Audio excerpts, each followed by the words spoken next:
Ancient Egyptian Legends. Classic Tales by M.A. Murray.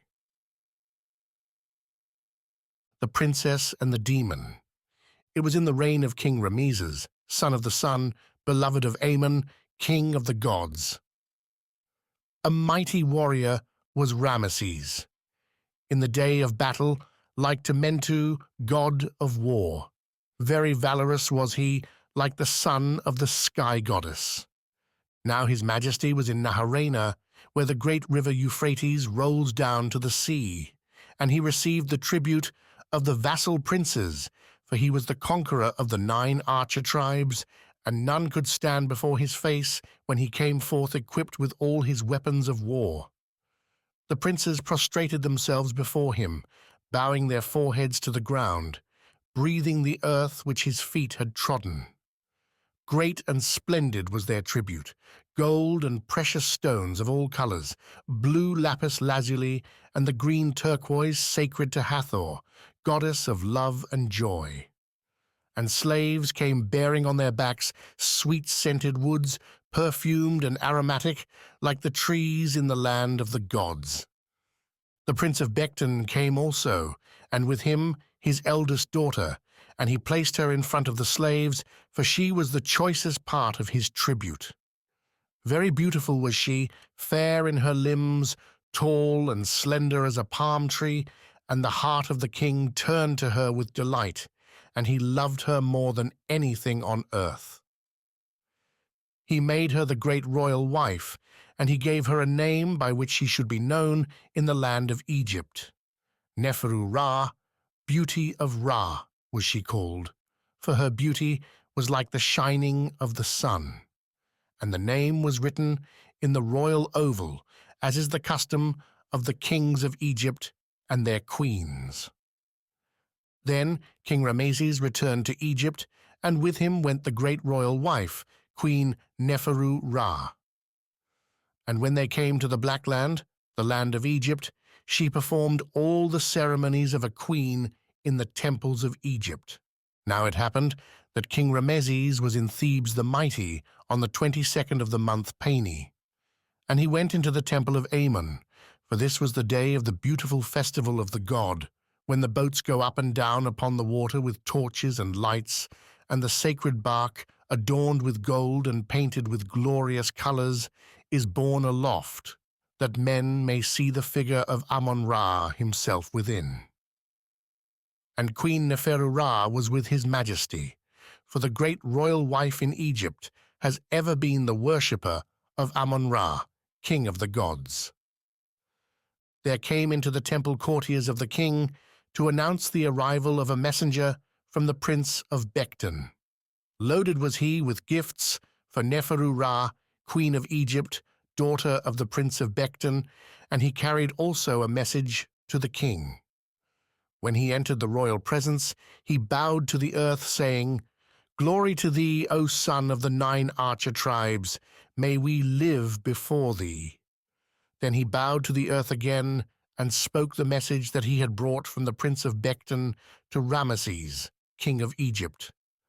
"I come to thee, O living king, my lord, on account of Bent Reshi, the little sister of the great royal wife, Neferu Ra, for there is a malady in all her limbs. Send therefore a learned man, that he may see and heal her." The king turned to his courtiers and said, "Bring hither a scribe of the house of life, and bring also those who speak the hidden things of the inner chamber." And the courtiers hastened and brought them into the presence forthwith. And the king said to them, "I have brought you hither to hear this matter. Tell me then of a man learned and skillful to send to the prince of Becton." Then they took counsel among themselves as to a learned and skillful man, and they brought the scribe Tehuti-Emheb before the king, and the king bade him go with the messenger of the prince of Becton to heal Bent Reshi, the little sister of the great royal wife. When the scribe Tehuti-Emheb came to Becton, he was brought into the presence of Bent Reshi. He was a learned and a skillful man, and he found the princess under the dominion of a spirit, a spirit that was hostile to him, against whom his learning and skill were of no avail, who set his magic arts at naught. Then the prince of Becton was sad, and sorrow was in his heart. But Tehuti-Emheb, the scribe, counselled him to send again to Egypt and to implore the help of Khonsu, the expeller of demons, to cast out the evil spirit from Bentreshi, the little sister of the great royal wife.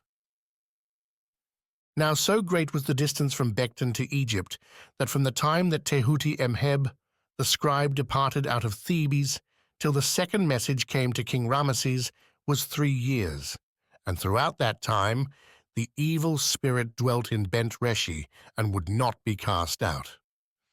And when the second messenger arrived, King Rameses was again in Thebes, and it was the first of the month Pachons, the month that is sacred to Khonsu. He entered into the temple, and with him came his courtiers and the messenger of the prince of Becton. In the temple were 2 statues of Khonsu. Very marvelous figures were these, very sacred, very holy. The one was called Khonsu in Thebes Neferhotep, and the other Khonsu, the expeller of demons. Now Khonsu is the god of the moon, the son of Amun-Ra and of Mut, lady of Ashru, and men represent him with the curled lock of youth, for he is ever young and beautiful.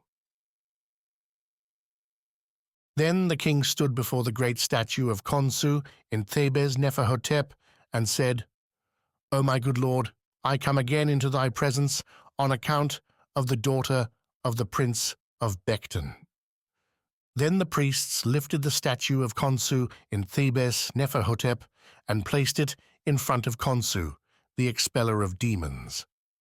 And the king spoke again before Khonsu in Thebes Neferhotep and said, My good lord, turn thy face to Khonsu, the expeller of demons.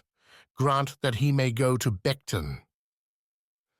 Khonsu in Thebes Neferhotep inclined his head twice in token of assent.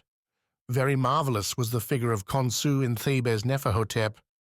And yet again King Rameses spoke, Let thy protection be with him. Grant that I may send the majesty of Khonsu to Becton to save Bentreshi, the little sister of the great royal wife. Khonsu in Thebes Neferhotep inclined his head twice in token of assent. Very marvelous was the figure of Khonsu in Thebes Neferhotep, and he gave his magical protection 4 times to Khonsu, the expeller of demons. Then King Banzes gave command, and Khonsu, the expeller of demons, was placed in the great boat. And around the great boat were 5 small boats, with chariots and horses, numerous and splendid, on the right hand and on the left. The retinue of Khonsu, the expeller of demons, was the retinue of a king. For 1 year and 5 months they journeyed until they reached Becton. The prince of Becton came out with his bowmen and his courtiers to meet Khonsu, the expeller of demons, with a royal welcome, and they entered into his presence as into the presence of a king.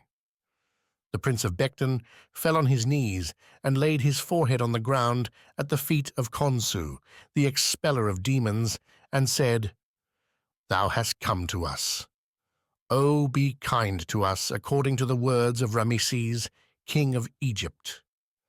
They brought Khonsu, the expeller of demons, to the chamber of Bentreshi, the little sister of the great royal wife, and he made a magical protection over her. Lo, there happened a wonder and a marvel, for she was well and whole in a moment. Then the spirit who had been in her spoke in the presence of Khonsu, the expeller of demons. Thou hast come in peace, O great God, expeller of demons. Becton is thy city, its people are thy slaves. I bow before thee, for I also am thy slave. I will go to that place from which I came, that thy heart may have peace. But ere I go, let the majesty of Khonsu give command that a holy day be made for me by the prince of Becton. When he had heard these words, Khonsu, the expeller of demons, inclined his head to the priest and said, Let the prince of Becton make a great sacrifice for this spirit." The prince of Becton and his soldiers and his courtiers heard the voices of the spirit and of the god, and they trembled and were exceedingly afraid. They obeyed the command of the god and prepared a great sacrifice for Khonsu, the expeller of demons, and for the spirit that came out of Bent Reshi, the little sister of the great royal wife, the daughter of the prince of Becton. And they made a holy day with offerings, sacrifices, and libations. So the spirit, in the form of a shining one, went his way in peace out of the land of Becton, and he went whithersoever it pleased him, as Khonsu, the expeller of demons, had commanded. The prince of Becton was glad, and his heart rejoiced, and all the people rejoiced also that the spirit had been driven out of Bent Reshi and out of the land of Becton. But in the midst of his joy and gladness, fear came upon the heart of the prince of Becton, lest the spirit should return and take up his abode again in the land, when Khonsu, the expeller of demons, had departed. He took counsel with himself and said, "I will keep Khonsu, the expeller of demons, in Becton. I will not let him return to Egypt." So Khonsu, the expeller of demons, remained 3 years, 4 months, and 5 days in Becton, for the prince of Becton would not let him go. And at the end of that time, the prince of Becton lay upon his bed at night and slept, and while he slept, a vision passed before his eyes. He dreamed that he stood before the shrine of Khonsu, the expeller of demons. The great doors of the shrine were folded back, and the god came forth, stepping out between the doors.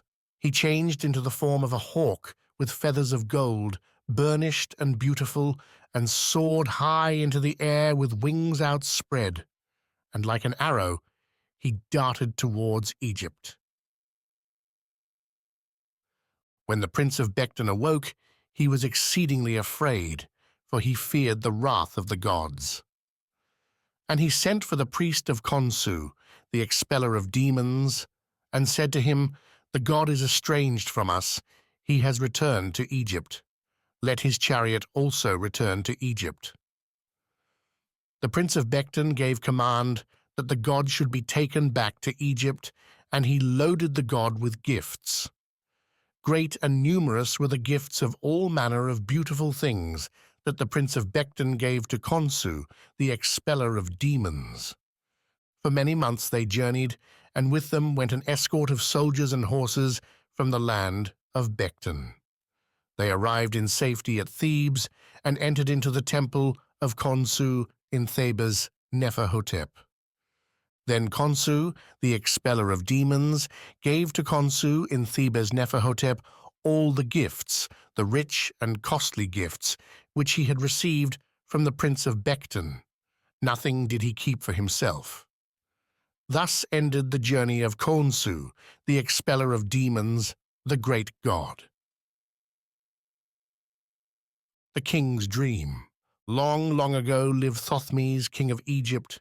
Lord of the 2 lands was he, wearer of the double diadem, he whom the gods loved. He was not that Thothmes, the mighty bull, who conquered Syria, Nubia, and the 9 archer tribes. But he bore the same name, and was a great and valorous king. Syria bowed before him, Nubia was his servant, and he trod the 9 archer tribes beneath his feet. When he was a child, he was like unto Harpocrates, the son of Isis, he who was born in the marshes of the north country. Beautiful was he with the beauty of the gods, in form like Horus, the avenger of his father. And in all manly sports did he excel. He hunted the wild game on the deserts both north and south of Memphis. He coursed the lions and the deer. He shot arrows at a target. He drove in his chariot, and his horses were fleeter than the wind. Alone did he hunt, or with 2 companions only, and none knew the path that he would follow, for in the desert none live save wild beasts. When his followers required rest in the heat of the day, he took them to the great statue of Harmachis, close to Ker Aha, where the road of the god leads eastward to On. Of stone was this mighty figure, hewn out of the living rock, his face the face of a man, stern and majestic, turned to the rising sun, his body the body of a lion. Upon his brow is the death-dealing snake with head erect, ready to strike. Men call this figure Harmachis, and the Sphinx, and the father of terrors. Great and exalted is this figure of the god, resting in his chosen place. Mighty is his power, for the shadow of the sun is upon him. The temples of Memphis and the temples of every town on both sides adore him. They stretch out their hands to him in adoration. Sacrifices and libations are made before him. One day, ere Thothmes was yet king, before he had ascended the throne of Horus the Living One, it came to pass that he hunted alone in the desert, and it was noontide. Very fierce was the heat, very blinding the sunbeams, and he rested in the shadow of the great god. And as he rested, heated and weary, in the coolness of the shadow, sleep, heavy and deep, came upon him at the moment when the sun reached the zenith. Thus he slept at broad midday, and in his sleep dreams and visions came to him. In his dream he stood before the giant figure of the god, but no longer was it of stone, for behold, it was the god himself. The breath of life was in him, and his lips moved, and he spoke with gentle speech as a father speaks with his child, for his words were words of blessing. "See now, O my son Thothmes," he said, "look at me, behold me. I am thy father, I who am Harmachis, and Ra, and Khepera, and Atmu also. For I am the sun god, to whom all lands are subject. Through me alone shall the kingdom of Egypt come to thee.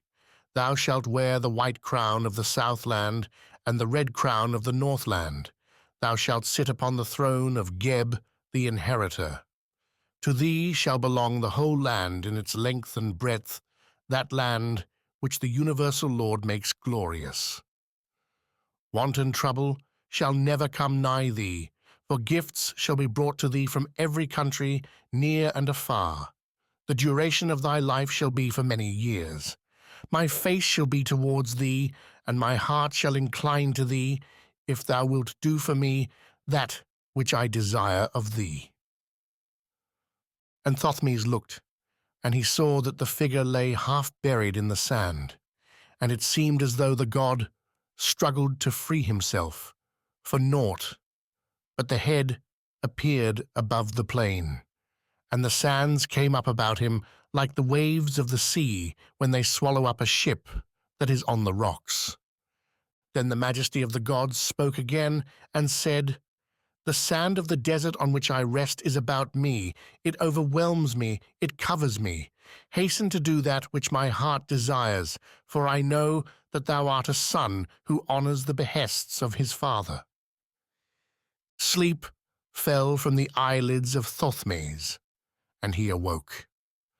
Here the inscription is broken away, and the end of the story is not known. The coming of the great queen. Now Amun-Ra, king of the gods, sat upon his throne, and around him stood the greatest of the gods and goddesses. On his right was Osiris crowned with the great white crown of the southland. On his left was Mentu, god of war, and on the head of Mentu were two great feathers and the flashing disk of the sun. With Osiris were the twin goddesses Isis and Nephthys. Beside them stood Hathor, goddess of love, whom the Greeks call Aphrodite, Horus, the son of Isis, with the far-seeing eyes of the hawk, and Anubis, son of Nephthys, the faithful guardian of Isis. With Mentu were Atmu, the god of the sunset, Shu and his twin sister Tefnut, Geb the earth god, and Nut the sky goddess. These two are the oldest of the gods, from whom all others proceed. Amun-Ra, king of the gods, sat upon his throne and looked upon the land of Egypt, and he spoke, saying, "I will create a queen to rule over Tameri. I will unite the two lands in peace for her, and in her hands I will place the whole world, Egypt and Syria, Nubia and Punt, the land of the gods, shall be under her sway." And when he had spoken, there was silence among the gods. While he yet spoke, Thoth entered into his presence. Thoth, the twice great, the maker of magic, the lord of Kemenu. He listened to the words of Amun-Ra, king of the gods, and in the silence that followed, he spoke. "O Amun-Ra, lord of the thrones of the two lands, king of the gods, maker of men. Behold, in the black land, in the palace of the king, is a maiden. Fair and beautiful is she in all her limbs. Ahmes is her name, and she is wife to the king of Egypt. She alone can be the mother of the great queen, whom thou wilt create to rule over the two lands. She is in the palace of the king. Come, let us go to her." Now the form of Thoth is the form of an ibis, that he may fly swiftly through the air, and none may know him. And as an ibis, he went to the palace of the king. But Amun-Ra took upon himself the shape of the king of Egypt. Great was the majesty of Amun-Ra, splendid his adornments. On his neck was the glittering collar of gold and precious stones. On his arms were bracelets of pure gold and electrum, and on his head were 2 plumes. By the plumes alone could men know the king of the gods. In one hand he carried the scepter of power, in the other the emblem of life. Glorious was he as the sun at midday, and the perfumes of the land of Punt were around him. In the palace of the king of Egypt was Queen Ahmes, and it was night. She lay upon her couch, and sleep was upon her eyelids. Like a jewel was she in her beauty, and the chamber in which she slept was like the setting of the jewel. Black bronze and electrum, acacia wood and ebony were the adornments of the palace, and her couch was in the form of a fierce lion. Through the 2 great doors of the palace went the gods. None saw them, none beheld them. And with them came Neith, goddess of Sais, and Selk, the scorpion goddess. On the head of Neith were the shield and crossed arrows. On the head of Selk, a scorpion bearing in each claw the emblem of life. The fragrance of the perfumes of Punt filled the chamber, and Queen Ahmes awoke and beheld Amun-Ra, king of the gods, maker of men. In majesty and beauty he appeared before her, and her heart was filled with joy. He held towards her the sign of life, and in her hand he laid the sign of life and the scepter of power. And Neith and Selk lifted the couch on which the queen reposed and held it high in the air, that she might be raised above the ground, on which mortal men live, while she spoke with the immortal gods. Then Amun-Ra returned and was enthroned among the gods. And he summoned to his presence Khnum the Creator, he who fashions the bodies of men, who dwells beside the rushing waters of the cataract. To Khnum he gave command, saying, "O Khnum, fashioner of the bodies of men, fashion for me my daughter, she who shall be the great queen of Egypt, for I will give to her all life and satisfaction, all stability and all joy of heart forever." Khnum the Creator, the fashioner of the bodies of men, the dweller by the cataract, made answer to Amun-Ra, "I will form for thee thy daughter, and her form shall be more glorious than the gods, for the greatness of her dignity as king of the south and north." Then he brought his potter's wheel and took clay, and with his hands he fashioned the body of the daughter of Queen Ahmes, and the body of her Ka, and the body of the child, and the body of the Ka were alike in their limbs and their faces, and none but the gods could know them apart. Beautiful were they with the beauty of Amun-Ra. More glorious were they than the gods.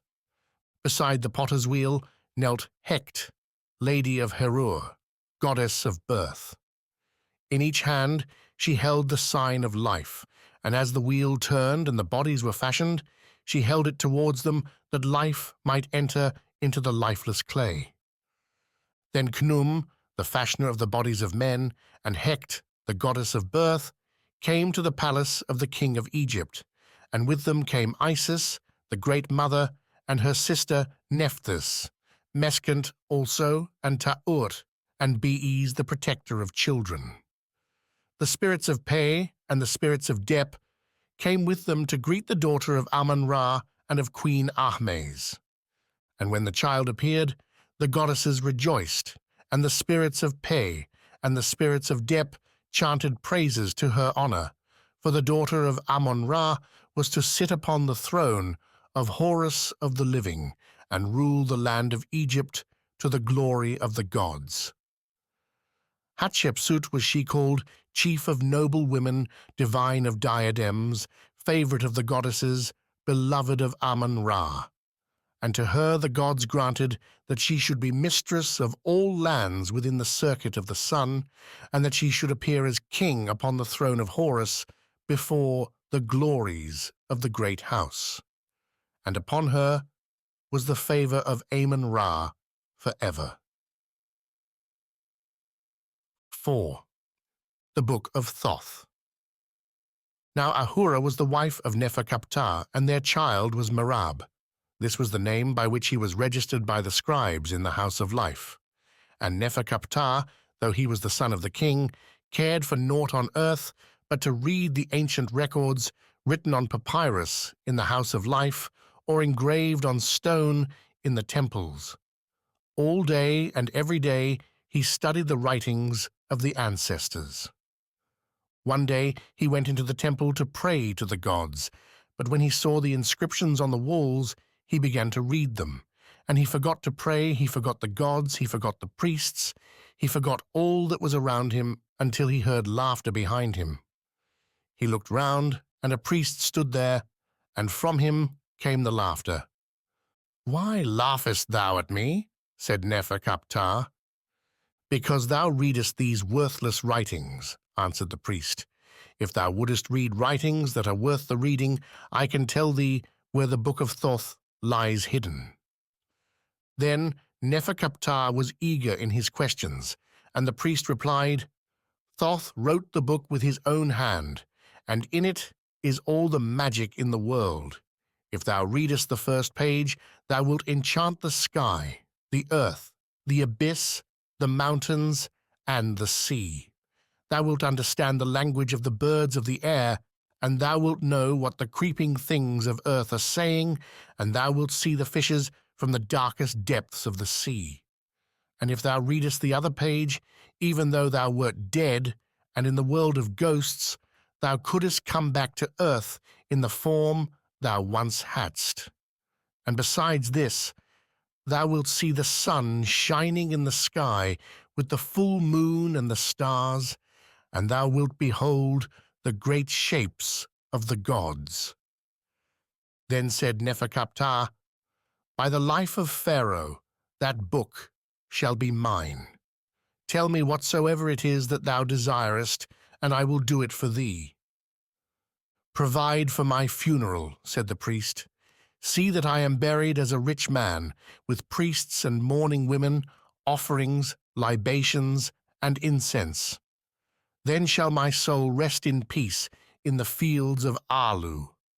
100 pieces of silver must be spent upon my burying." Then Nefer-Kaptah sent a fleet messenger to fetch the money, and he paid 100 pieces of silver into the priest's hands. When the priest had taken the silver, he said to Nefer-Kaptah, "The book is at Koptos in the middle of the river. In the middle of the river is an iron box. In the iron box is a bronze box. In the bronze box is a cataywood box. In the cataywood box is an ivory and ebony box. In the ivory and ebony box is a silver box. In the silver box is a gold box, and in the gold box is the Book of Thoth. Round about the great iron box are snakes and scorpions and all manner of crawling things, and above all there is a snake which no man can kill. These are set to guard the Book of Thoth." When the priest had finished speaking, Neferkaptah ran out of the temple, for his joy was so great that he knew not where he was.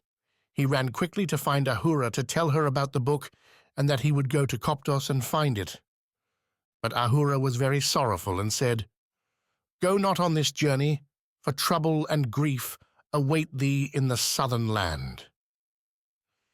She laid her hand upon Neferkaptah as though she would hold him back from the sorrow that awaited him, but he would not be restrained, and broke away from her and went to the king, his father. He told the king all that he had learned and said, "Give me the royal barge, O my father, that I may go to the southern land with my wife Ahura and my son Mirab. For the Book of Thoth I must and will have." So the king gave orders, and the royal barge was prepared, and in it Neferkaptah, Ahura, and Mirab sailed up the river to the southern land as far as Koptos. When they arrived at Koptos, the high priest and all the priests of Isis of Koptos came down to the river to welcome Neferkaptah, Ahura, and Mirab. And they went in a great procession to the temple of the goddess, and Neferkaptah sacrificed an ox and a goose and poured a libation of wine to Isis of Koptos and her son Harpocrates. After this, the priests of Isis and their wives made a great feast for 4 days in honor of Neferkaptah and Ahura. On the morning of the 5th day, Neferkaptah called to him a priest of Isis, a great magician learned in all the mysteries of the gods.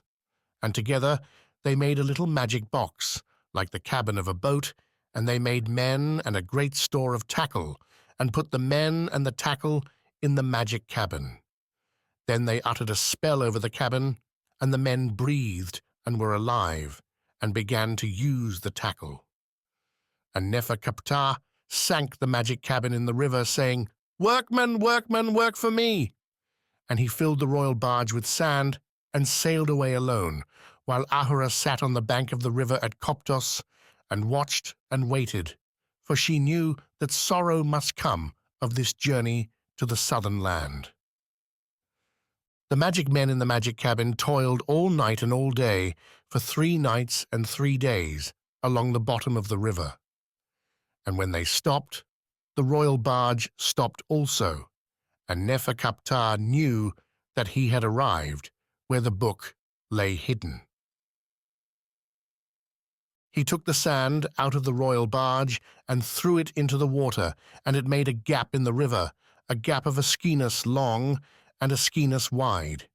In the middle of the gap lay the iron box, and beside the box was coiled the great snake that no man can kill, and all around the box on every side to the edge of the walls of water were snakes and scorpions and all manner of crawling things.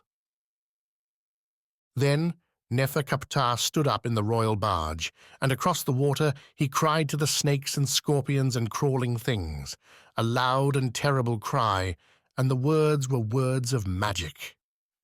As soon as his voice was still, the snakes and scorpions and crawling things were still also, for they were enchanted by means of the magical words of Neferkaptah, and they could not move. Neferkaptah brought the royal barge to the edge of the gap, and he walked through the snakes and scorpions and crawling things, and they looked at him, but could not move because of the spell that was on them. And now Neferkaptah was face to face with the snake that no man could kill, and it reared itself up, ready for battle.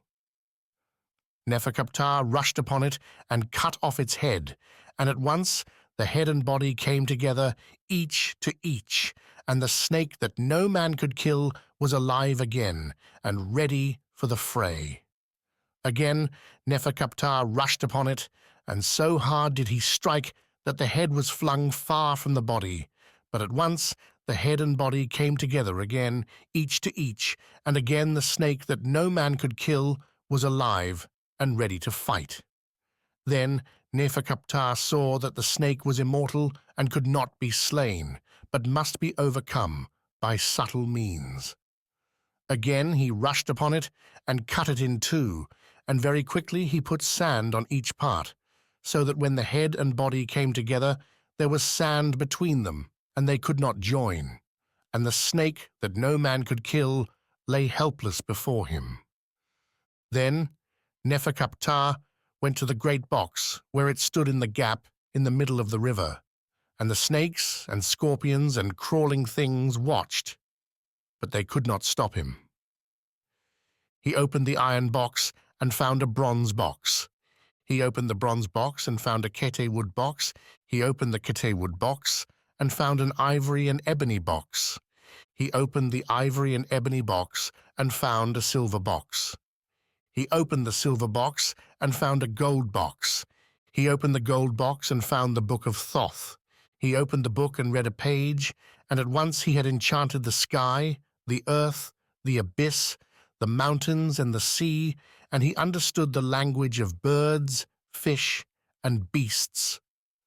He read the second page, and he saw the sun shining in the sky, with the full moon and the stars, and he saw the great shapes of the gods themselves. And so strong was the magic that the fishes came up from the darkest depths of the sea. So he knew that what the priest had told him was true. Then he thought of Ahura waiting for him at Koptos, and he cast a magic spell upon the men that he had made, saying, "Workmen, workmen, work for me, and take me back to the place from which I came." They toiled day and night till they came to Koptos, and there was Ahura sitting by the river, having eaten nothing and drunk nothing, since Neferkaptah went away. For she sat waiting and watching for the sorrow that was to come upon them. But when she saw Neferkaptah returning in the royal barge, her heart was glad, and she rejoiced exceedingly. Neferkaptah came to her and put the Book of Thoth into her hands and bade her read it. When she read the first page, she enchanted the sky, the earth, the abyss, the mountains, and the sea, and she understood the language of birds, fish, and beasts. And when she read the second page, she saw the sun shining in the sky, with the full moon and the stars, and she saw the great shapes of the gods themselves. And so strong was the magic that the fishes came up from the darkest depths of the sea. Neferkaptah now called for a piece of new papyrus and for a cup of beer, and on the papyrus he wrote all the spells that were in the Book of Thoth. Then he took the cup of beer and washed the papyrus in the beer, so that all the ink was washed off, and the papyrus became as though it had never been written on. And Neferkaptah drank the beer, and at once he knew all the spells that had been written on the papyrus, for this is the method of the great magicians. Then Neferkaptah and Ahura went to the temple of Isis and gave offerings to Isis and Harpocrates and made a great feast, and the next day they went on board the royal barge and sailed joyfully away down the river towards the northern land. But behold, Thoth had discovered the loss of his book, and Thoth raged like a panther of the south, and he hastened before Ra and told him all, saying, "Neferkaptah has found my magic box and opened it, and has stolen my book, even the Book of Thoth. He slew the guards that surrounded it, and the snake that no man can kill lay helpless before him. Avenge me, O Ra, upon Neferkaptah, son of the king of Egypt." The majesty of Ra answered and said, "Take him and his wife and his child, and do with them as thou wilt."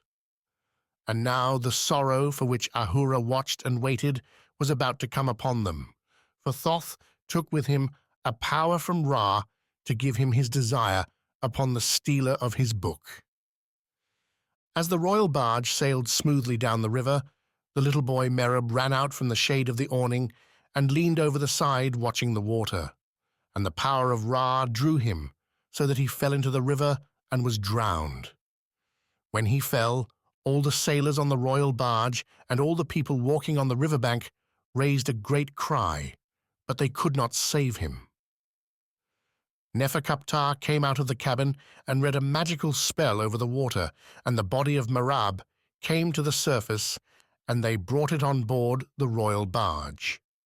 Then Neferkaptah read another spell, and so great was its power that the dead child spoke and told Neferkaptah all that had happened among the gods, that Thoth was seeking vengeance, and that Ra had granted him his desire upon the stealer of his book. Neferkaptah gave command, and the royal barge returned to Koptos, that Merab might be buried there with the honor due to the son of a prince. When the funeral ceremonies were over, the royal barge sailed down the river towards the northern land. A joyful journey was it no longer, for Merab was dead, and Ahura's heart was heavy on account of the sorrow that was still to come, for the vengeance of Thoth was not yet fulfilled.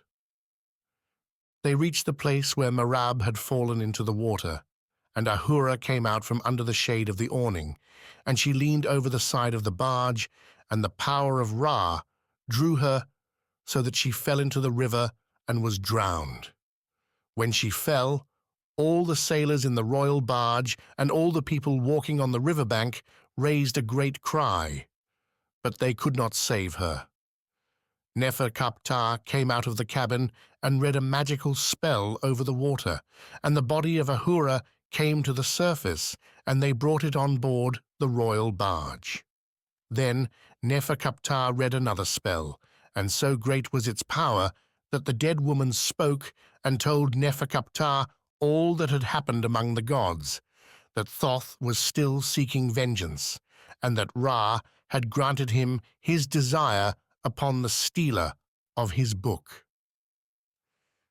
Neferkaptah gave command, and the royal barge returned to Koptos, that Ahura might be buried there with the honor due to the daughter of a king. When the funeral ceremonies were over, the royal barge sailed down the river towards the northern land. A sorrowful journey was it now, for Ahura and Merab were dead, and the vengeance of Thoth was not yet fulfilled.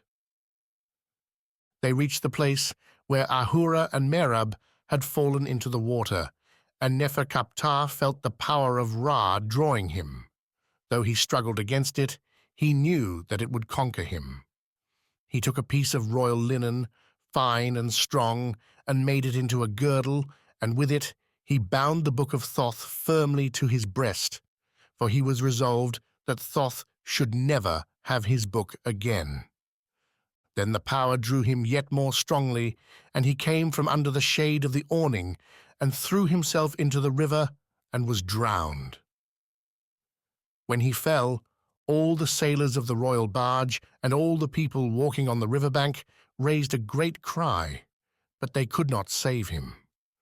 And when they looked for his body, they could not find it. So the royal barge sailed down the river till they reached the northern land and came to Memphis, and the chiefs of the royal barge went to the king and told him all that had happened. The king put on mourning raiment, he and his courtiers, the high priest, and all the priests of Memphis, the king's army and the king's household, were clothed in mourning apparel, and they walked in procession to the haven of Memphis, to the royal barge. When they came to the haven, they saw the body of Neferkaptah floating in the water beside the barge, close to the great steering oars. And this marvel came to pass because of the magical powers of Neferkaptah. Even in death he was a great magician, by reason of the spells he had washed off the papyrus and drunk in the beer. Then they drew him out of the water, and they saw the Book of Thoth bound to his breast with the girdle of royal linen. And the king gave command that they should bury Neferkaptah with the honor due to the son of a king, and that the Book of Thoth should be buried with him. Thus was the vengeance of Thoth fulfilled, but the book remained with Neferkaptah. 5. Osiris. In the beginning, Ra cursed Nut, And his curse was that none of her children should be born on any day of any year. And Nut cried to Thoth, who loved her, Thoth, the twice great, god of magic and learning and wisdom, he whom the Greeks called Hermes Trismegistos. Though the curse of the great god Ra, once uttered, could never be recalled, Thoth, by his wisdom, opened a way of escape. He went to the moon god, whose brightness was almost equal to that of the sun itself, and challenged him to a game of dice. Great were the stakes on either side, but the moon's were the greatest, for he wagered his own light. Game after game they played, and always the luck was with Thoth, till the moon would play no more. Then Thoth, the twice great, gathered up the light he had won, and by his power and might he formed it into 5 days. And since that time the moon has not had light enough to shine throughout the month, but dwindles away into darkness, and then comes slowly to his full glory. For the light of 5 whole days was taken from him.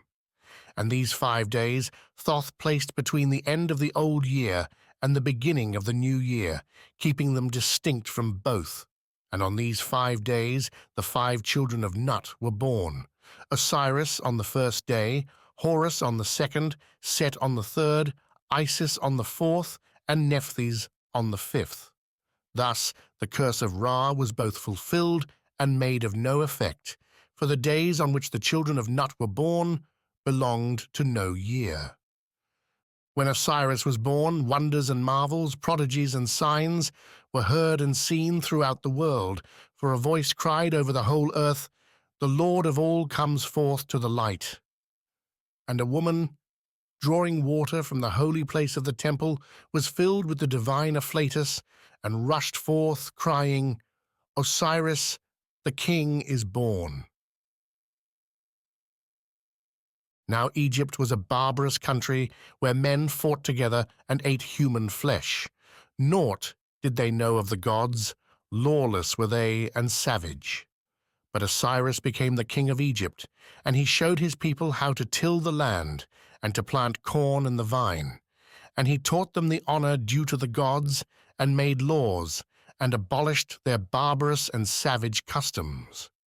Wherever he went, the people bowed at his feet, for they loved the very ground he trod on, and whatever he commanded, that they did. Thus did Osiris rule over the Egyptians till, with music playing and banners flying, he passed out of Egypt to bring all nations beneath his gracious sway. But Set hated his brother Osiris, and he gathered to himself 72 conspirators, and with them was Aso, queen of Ethiopia. And they made a plan that when Osiris returned, they should kill him and place Set on the throne. But they hid their plans, and with smiling faces went out to meet Osiris when he re-entered Egypt in triumph. In secret they met again and again. In secret also they prepared a coffer made of costly wood, painted and decorated with rich designs and glowing colors, an interweaving of tints, and a wealth of cunning workmanship, so that all who saw it longed to have it for their own. Set, that wicked one, had in secret measured the body of Osiris, and the coffer was made to fit the body of the king, for this was part of the plan. When all was ready, Set bade his brother and the 72 conspirators to a feast in his great banqueting hall. When the feast was over, they sang the chant of Maneros, as was the custom, and slaves carried round cups of wine, and threw garlands of flowers round the necks of the guests, and poured perfume upon them, till the hall was filled with sweet odors. And while their hearts were glad, slaves entered bearing the coffer, and all the guests cried out at the sight of its beauty. Then Set stood up in his place and said, "He who lies down in this coffer, and whom it fits, to that man I will give it." His words were sweet as honey, but in his heart was the bitterness of evil. One after one, the conspirators lay down in the coffer with jests and laughter. For one, it was too long, and for another, it was too short, and for a third, it was too wide, and for a fourth, too narrow. Then came Osiris to take his turn, and he, all unsuspecting, lay down in it. At once the conspirators seized the lid and clapped it on. Some nailed it firmly in its place, while others poured molten lead into all the openings, lest he should breathe and live. Thus died the great Osiris, he who is called Unnefer the Triumphant, and by his death he entered into the Duat and became king of the dead and ruler of those who are in the West. The conspirators lifted the chest, which was now a coffin, and carried it to the river bank. They flung it far into the water, and happy the Nile god caught it and carried it upon his stream to the sea. The great green waters received it, and the waves bore it to Byblos and lifted it into a tamarisk tree that grew by the shore. Then the tree shot forth great branches and put out leaves and flowers to make a fit resting place for the god, and the fame of its beauty went throughout the land. In Byblos ruled King Malkander and his wife, Queen Athenais. They came to the seashore to gaze upon the tree, for naught could be seen but leaves and blossoms, which hid the coffin from all eyes. Then King Malkander gave command, and the tree was cut down and carried to the royal palace to make a pillar therein, for it was worthy to be used in a king's house. All men wondered at its beauty, though none knew that it held the body of a god. Now Isis feared Set exceedingly. His smooth words did not deceive her, and she knew of his enmity to Osiris, but the great king would not believe in his brother's wickedness. When the soul of Osiris passed from his body, at once Isis was aware that he was dead, though no man told her. She took her little son, whom men call Harpocrates or Horus the child, and fled with him to the marshes of the Delta and hid him in the city of Pe. Ancient and grey was this city of Pe, and it stood on an island. There dwelt the goddess Uazet, whom men call also Buto and Latona, for she is worshipped under many names. Uazet took the child and sheltered him, and Isis by her divine power loosed the island from its moorings, and it floated on the surface of the great green waters, so that no man could tell where to find it. For she feared the power of Set, lest he should destroy the child as he had destroyed the father. As the souls of men cannot rest until the funeral rites are performed and the funeral sacrifices offered, she journeyed, solitary and alone, to seek the body of her husband and bury it as became his greatness. Many people did she meet, both men and women, but none had seen the chest, and in this matter her power was of no avail. Then she thought to ask the children, and at once they told her of a painted coffer floating on the Nile. And to this day, children have prophetic power and can declare the will of the gods and the things that are yet for to come. Thus, asking always of the children, Isis came to Byblos. She sat by the great green waters, and the maidens of Queen Athenais came to bathe and disport themselves in the waves. Then Isis spoke to them and braided their hair and adjusted their jewels. The breath of the goddess was sweeter than the odors of the land of Punt, and it perfumed the hair and the jewels and the garments of the maidens.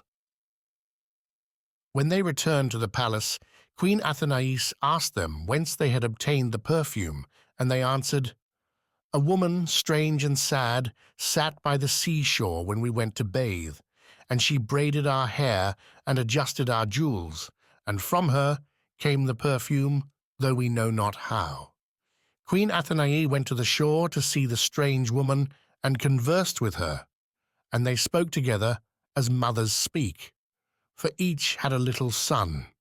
The son of Isis was far away, and the son of Athenais was sick unto death. Then rose up Isis, the mighty in magic, the skillful healer, and said, "Bring me to your son." Together, the goddess and the queen returned to the palace, and Isis took little Dictys in her arms and said, "I can make him strong and well, but in my own way will I do it, and none must interfere." Every day Queen Athenais marveled at her son. From a little puling babe he became a strong and healthy child, but Isis spoke no word, and none knew what she did.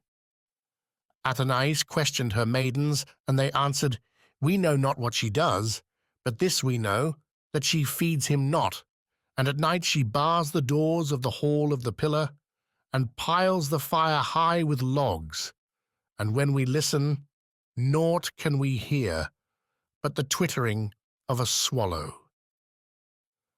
Athenais was filled with curiosity and hid herself at night in the great hall, and watched how Isis barred the doors and piled the logs upon the fire till the flames rose high and scorching.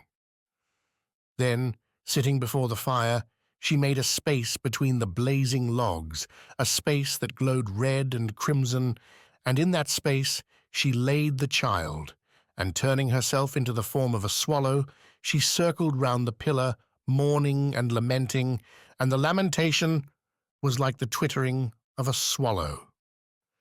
Queen Athenais shrieked and snatched the child from the fire and turned to flee. But before her stood Isis the goddess, tall and terrible. "O foolish mother," said Isis, "why didst thou seize the child? But a few days longer, and all that is mortal in him would have been burnt away, and as the gods would he have been, immortal and for ever young." A great awe fell upon the queen, for she knew that she looked upon one of the gods. In humblest wise, she and King Malkander prayed the goddess to accept a gift. All the riches of Byblos were spread before her, but to her they were as naught. "Give me," she said, "what this pillar holds, and I shall be content." At once the workmen were summoned, and they took down the pillar and split it open and lifted out the coffin. And Isis took sweet spices and scented blossoms. These she strewed upon the pillar, then wrapped it in fine linen and gave it to the king and queen. And all the people of Byblos worship it to this day, because once it held the body of a god.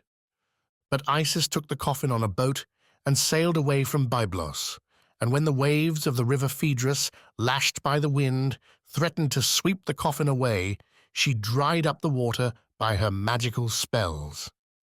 Then, in a solitary place, she opened the coffin, and gazing upon the face of the dead god, she mourned and lamented. Now some say that when Isis left Byblos, she took Dictys with her, and that he fell out of the boat and was drowned. Others say that the sound of her lamentation was so terrible in its grief that his heart broke and he died. But I think that he remained in Byblos, and because he had lain in the arms of the Divine Mother and had passed through the purifying fire, he grew up to be a great and noble king, ruling his people wisely.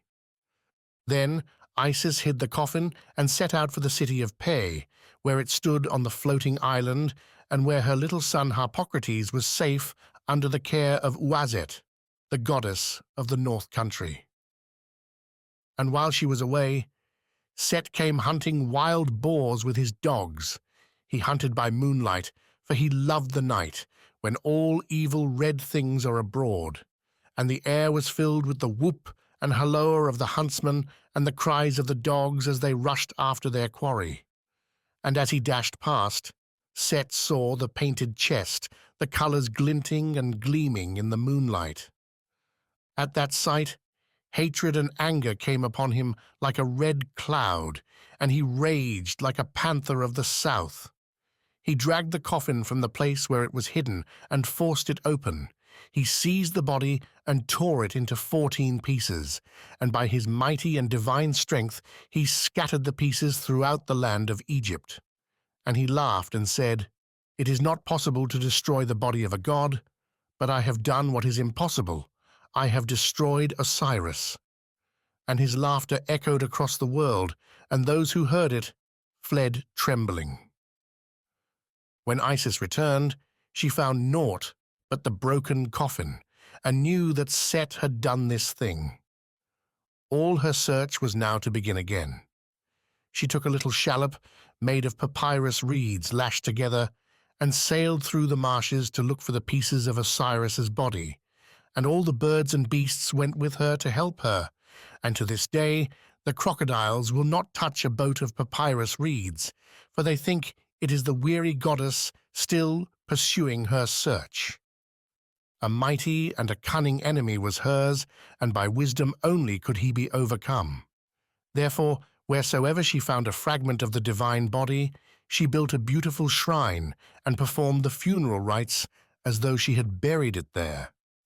But in truth, she took the fragments with her, and when, after long wanderings, she had found all by the mighty power of her magic, she united them again as one body.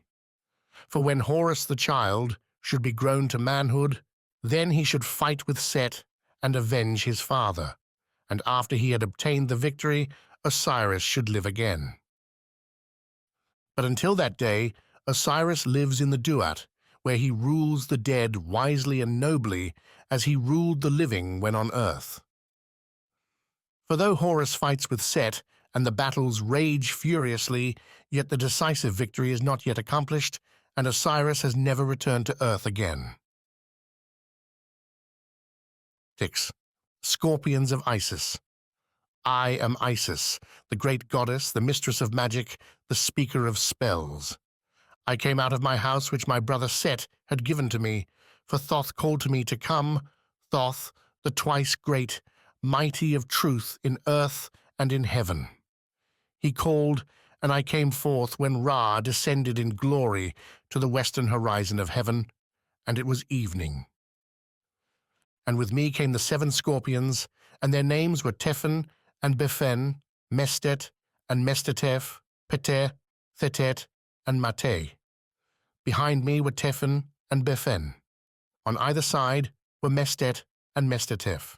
In front were Pete, Thetet, and Matet, clearing the way that none should oppose or hinder me. I called aloud to the scorpions, and my words rang through the air and entered into their ears. Beware of the black one, call not the red one, look neither at children nor at any small helpless creature.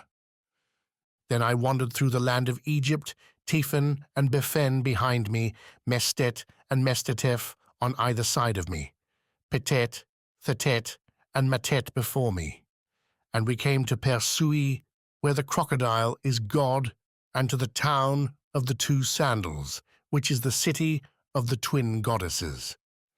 Here it is that the swamps and marshes of the north country begin, where there are fields of papyrus reeds and where the marshmen dwell.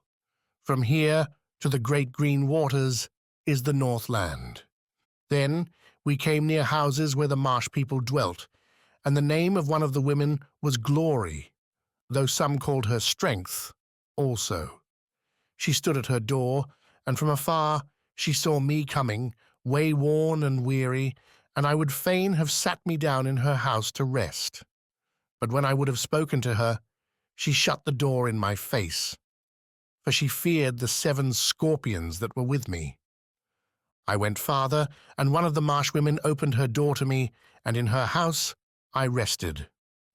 But Mestet and Mestetef, Petet, Thetet, and Matet, and Befen also, they came together and laid their poison upon the sting of Tephen.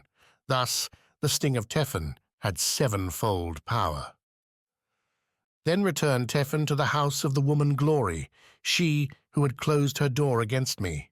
The door was still shut, but between it and the threshold was a narrow space. Through this narrow space crept Tephen and entered the house, and stung with a sting of 7-fold power the son of the woman Glory. So fierce and burning was the poison that the child died, and fire broke out in the house. Then the woman Glory cried and lamented, but no man hearkened to her, and heaven itself sent water upon her house. A great marvel was this water from heaven, for the time of the inundation was not yet. Thus she mourned and lamented, and her heart was full of sorrow when she remembered how she had shut her door in my face, when, weary and way-worn, I would have rested in her house. and the sound of her grief came to my ears, and my heart swelled with sorrow for her sorrow, and I turned back and went with her to where her dead child lay. And I, Isis, the mistress of magic, whose voice can awake the dead, I called aloud the words of power, the words that even the dead can hear. And I laid my arms upon the child that I might bring back life to the lifeless. Cold and still he lay, for the sevenfold poison of Tephan was in him. Then did I speak magical spells to the poison of the scorpions, saying, O poison of Tephan, come out of him and fall upon the ground. Poison of Bephen, advance not, penetrate no farther, come out of him and fall upon the ground. For I am Isis, the great enchantress, the speaker of spells. Fall down, O poison of Mestet, hasten not, poison of Mestetef, rise not, poison of Petet and Thetet, approach not, poison of Matet, for I am Isis, the great enchantress, the speaker of spells. The child shall live, the poison shall die. As Horus is strong and well for me, his mother, so shall this child be strong and well for his mother. Then the child recovered, and the fire was quenched, and the rain from heaven ceased. And the woman Glory brought all her wealth, her bracelets and her neck ornaments, her gold work and silver work, to the house of the marsh woman, and laid them at my feet in token of repentance that she had shut the door upon me when, weary and wayworn, I had come to her house. And to this day men make dough of wheat flour kneaded with salt, and lay it upon the wound made by the sting of a scorpion, and over it they recite the words of power, which I recited over the child of the woman Glory, when the sevenfold poison was in him. For I am Isis, the great enchantress, the mistress of magic, the speaker of spells. 7. The Black Pig. The reason why the city of Pe was given to Horus, I know, and I will tell you. Between Horus and Set there is enmity and hatred, war and battle. Ever the fight goes on, and the combatants rage furiously, and victory is not yet declared to either, though the gods are with Horus. Now Set is cunning and crafty, and seeks to conquer by subtlety rather than by courage and skill in the fray. And such power is his that he can take what form he will and deceive both men and gods. This is the power of Set, but the power of Horus is not the same, for to Horus belong righteousness and truth. Deceit and falsehood are not in him. Whoso gazes into the blue eyes of Horus can see the future reflected there, and both gods and men seek Horus to learn what shall come to pass. It came to the knowledge of Set that Ra would consult with Horus, and it seemed to him that an opportunity was at hand to injure Horus, so he took upon himself the form of a black pig. Fierce was his aspect, long and sharp his tushes, and his colour was the blackness of the thundercloud. Savage and evil was his look, and struck fear into the hearts of men. Then came the majesty of Ra to Horus, and spoke to him, saying, Let me look in thine eyes, and behold what is to come. And he gazed into the eyes of Horus, and their colour was that of the great green waters, when the summer sky shines upon them. And while he gazed, the black pig passed by. Ra knew not that it was the evil god, and he cried out to Horus and said, Look at that black pig. Never have I seen one so huge and so fierce. And Horus looked, neither did he know Set in this strange form, and thought it was a wild boar from the thickets of the north country.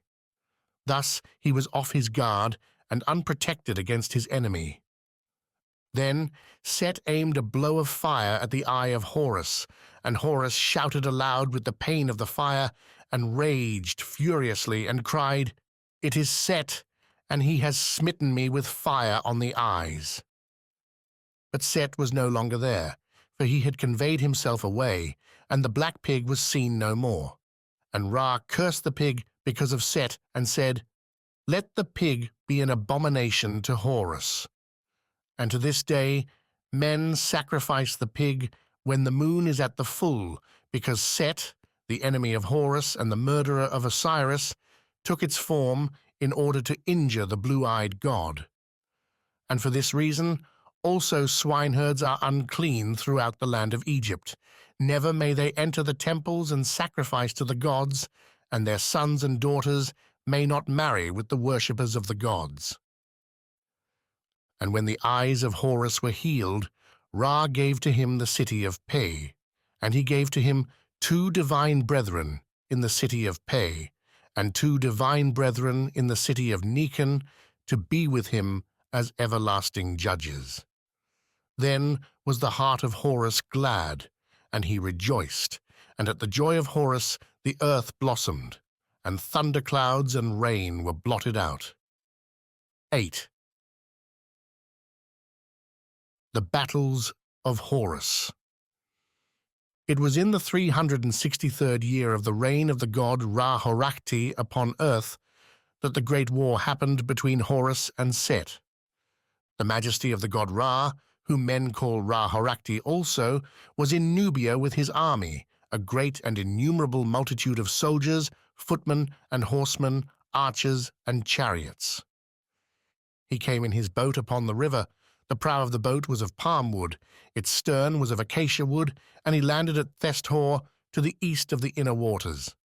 And to him came Horus of Edfu, he whose name is harpooner and hero, seeking for that wicked one, Set, the murderer of Osiris. Long had he sought, but Set had ever eluded him. The majesty of Ra had gathered his forces, for Set had rebelled against him, and Horus was glad at the thought of battle, for he loved an hour of fighting more than a day of rejoicing. He entered into the presence of Thoth, the twice great god of magic, and Thoth gave him the power to change himself into a great winged disk, a disk that glowed like a ball of fire, with great wings on either side, like the colors of the sky at sunset, when the blue shades from dark to light, and is shot with gold and flame. Men try to copy these hues when they carve the winged disk above the temple doors, or make it into a breast ornament of gold, inlaid with turquoise and carnelian and lazuli. Thus Horus, as a great winged disk, sat on the prow of the boat of Ra, and his splendor flashed across the waters and fell upon his foes as they lay in ambush. Upon his glorious wings he rose into the air, and against his crafty enemies he made a curse terrible and fear-striking, saying, "Your eyes shall be blinded, and ye shall not see, and your ears shall be deaf, and ye shall not hear." And at once, when each man looked at his neighbor, he saw a stranger, and when he heard his own familiar mother tongue, it sounded like a foreign language, and they cried out that they were betrayed, and that the enemy had come among them. They turned their weapons each against the other, and in the quickness of a moment many had ceased to live, and the rest had fled, while over them flew the gleaming disk, watching for Set. But Set was in the marshes of the north country, and these were but his advance guard. Then Horus flew back to Ra, and Ra embraced him and gave him a draught of wine mixed with water. And to this day men pour a libation of wine and water to Horus at this place in remembrance. When Horus had drunk the wine, he spoke to the majesty of Ra and said, "Come and see thine enemies, how they lie overthrown in their blood." Ra came, and with him came Astarte, mistress of horses, driving her furious steeds, and they saw the corpse-strewn field where the army of Set had slain one another. Now, this is the first encounter in the south, but the last great battle was not yet. Then the associates of Set came together and took counsel, and took upon themselves the likeness of crocodiles and hippopotamuses, for these great beasts can live under water, and no human weapon can pierce their hides. They came up the river, the water swirling behind them, and rushed upon the boat of Ra to overturn it. But Horus had gathered together his band of armorers and weaponsmiths, and they had prepared arrows and spears of metal, smelted and welded, hammered and shaped, with magical words and spells chanted over them. When the fierce beasts came up the river in waves of foam, the followers of Horus drew their bowstrings and let fly their arrows, they cast their javelins and charged with their spears. And the metal pierced the hides and reached the hearts. And of these wicked animals 650 were slain, and the rest fled. Now this is the second encounter in the south, but the last great battle was not yet. The associates of Set fled, some up the river and some down the river. Their hearts were weak, and their feet failed for fear of Horus, the harpooner, the hero. And those whose faces were towards the southland fled fastest, for Horus was at their back in the boat of Ra, and with him came his followers, their weapons in their hands. At the southeast of Dendera, the city of Hathor, Horus saw the enemy, and he rushed upon them with his followers, while Ra and Thoth watched the conflict as they waited in the boat. Then said the majesty of Ra to Thoth, "See how he wounds his enemies. See how Horus of Edfu carries destruction among them." And afterwards men built a shrine in this place in remembrance of the fight, and the gods in the shrine were Ra and Miri and Horus of Edfu. Now this is the third encounter in the south, but the last great battle was not yet. Then quickly they turned the boat, and swiftly was it carried downstream, following the fugitives, whose faces were towards the northland. For a night and a day they followed after, and at the northeast of Dendera Horus saw them, and he made haste, he and his followers, and fell upon them, and slew them. Great and terrible was the slaughter as he drove them before him. Thus was destroyed Set's army in the south in 4 great encounters, but the last great battle was not yet. Now the allies of Set turned their faces towards the lake and towards the marshes of the sea. Horus came behind them in the boat of Ra, and his form was the form of a great winged disk, and with him came his followers, their weapons in their hands. Then Horus commanded silence, and silence was upon their mouths. 4 days and 4 nights were they upon the water seeking the enemy. But none did they find, for their foes had turned their shapes into the shapes of crocodiles and hippopotamuses, and lay hidden in the water. On the morning of the 5th day, Horus saw them. At once he gave battle, and the air was filled with the noise of the combat, while Ra and Thoth watched the conflict as they waited in the boat. Then the majesty of Ra cried aloud when he saw Horus like a devouring flame upon the battlefield. "See how he casts his weapon against them, he kills them, he destroys them with his sword, he cuts them in pieces, he utterly defeats them. See and behold Horus of Edfu." At the end of the fight, Horus came back in triumph, and he brought 142 prisoners to the boat of Ra. Now this is the first encounter in the north, but the last great battle was not yet. For the enemies who were upon the northern waters turned their faces towards the canal to reach the sea, and they came to the western waters of Mert, where the ally of Set had his dwelling. Behind them followed Horus, equipped with all his glittering weapons, and he went in the boat of Ra, and Ra was in the boat with 8 of his train. They were upon the northern canal, and backwards and forwards they went, turning and returning, but nothing did they see or hear. Then they went northward for a night and a day, and they came to the house of Rehu.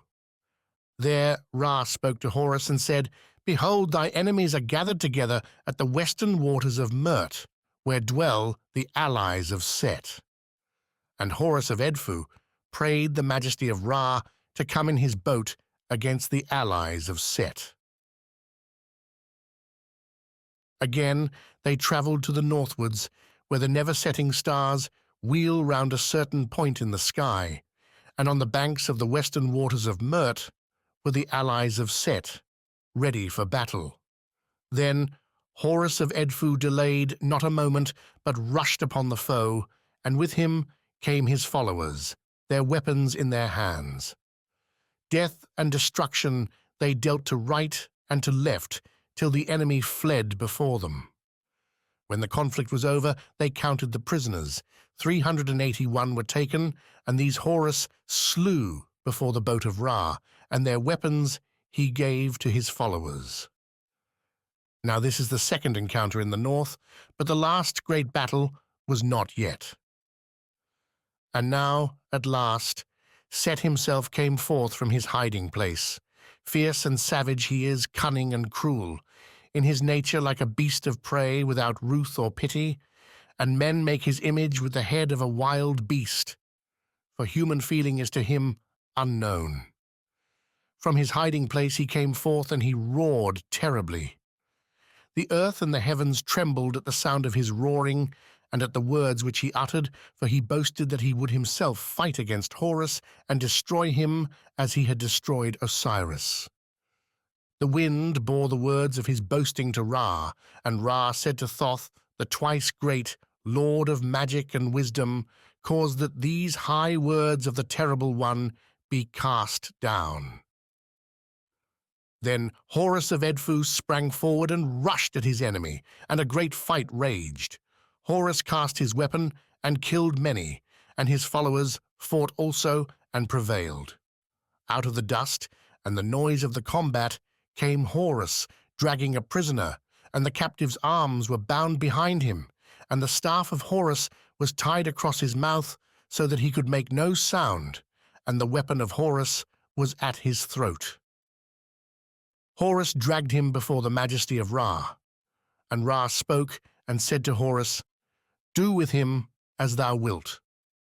Then Horus fell upon his enemy, and struck the weapon into his head and into his back, and cut off his head, and dragged the body about by the feet, and at last he cut the body into pieces.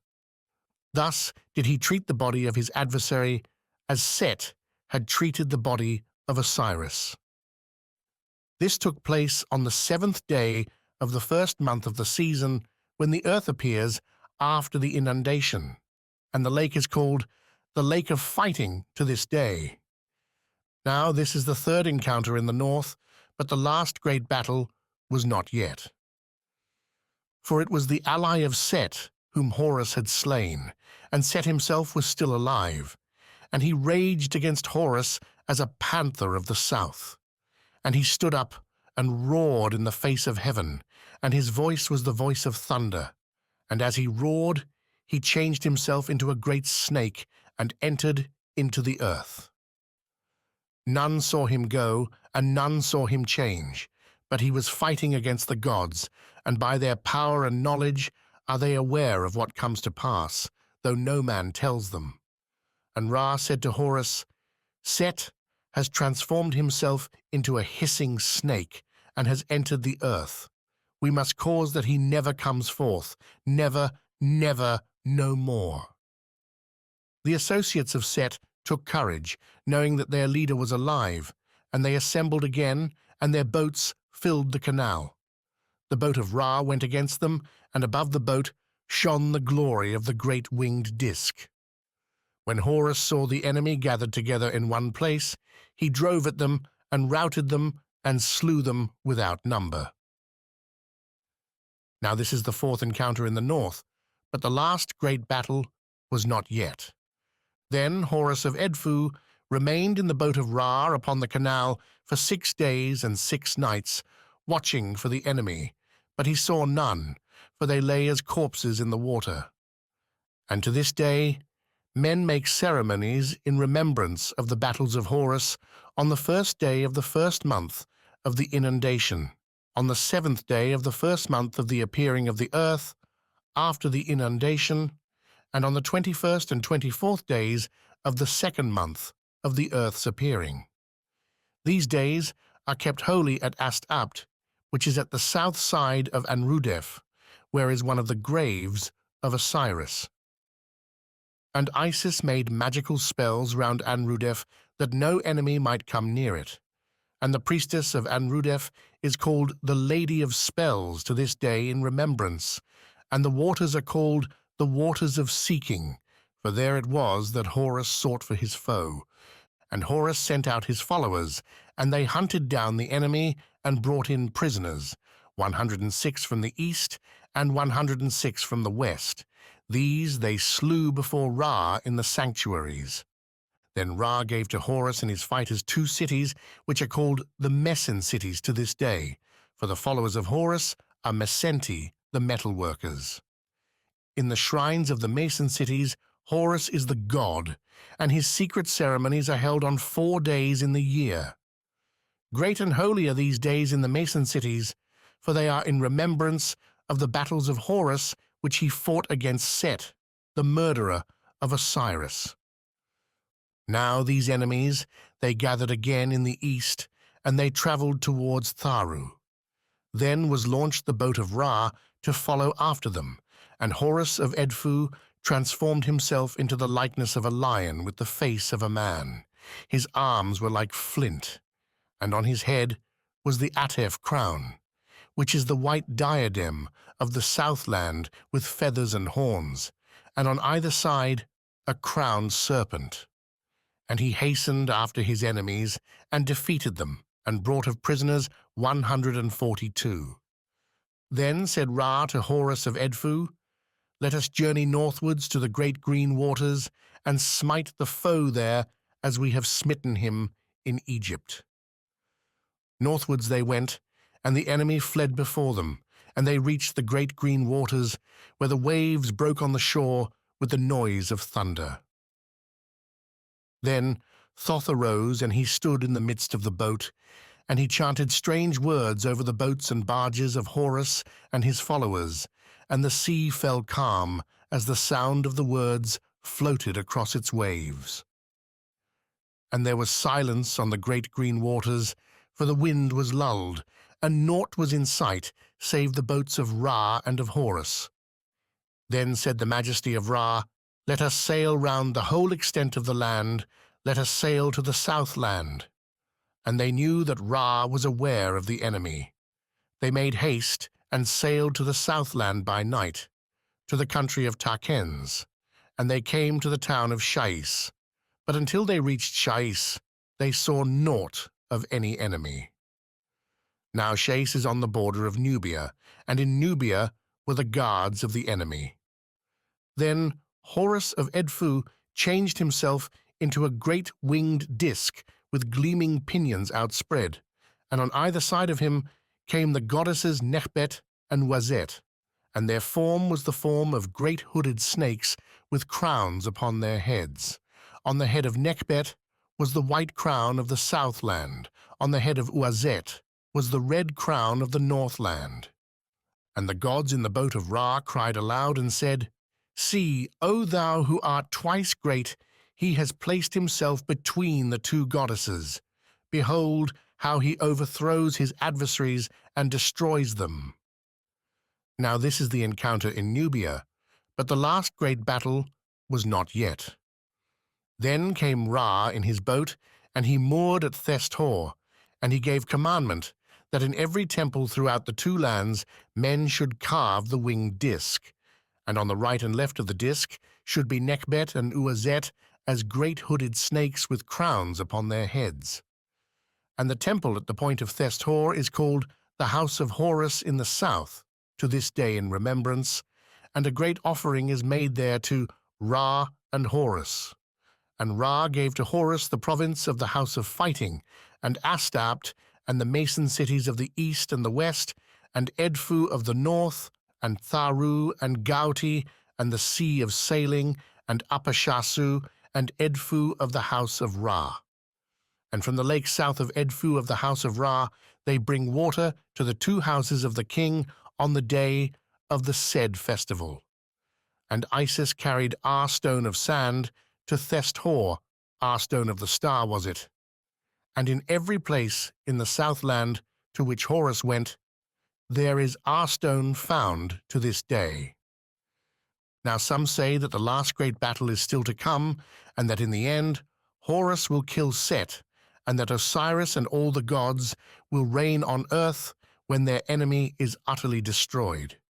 But others say that the battle is already ended, and that Horus slew the great and wicked foe who had wrought misery and calamity to all.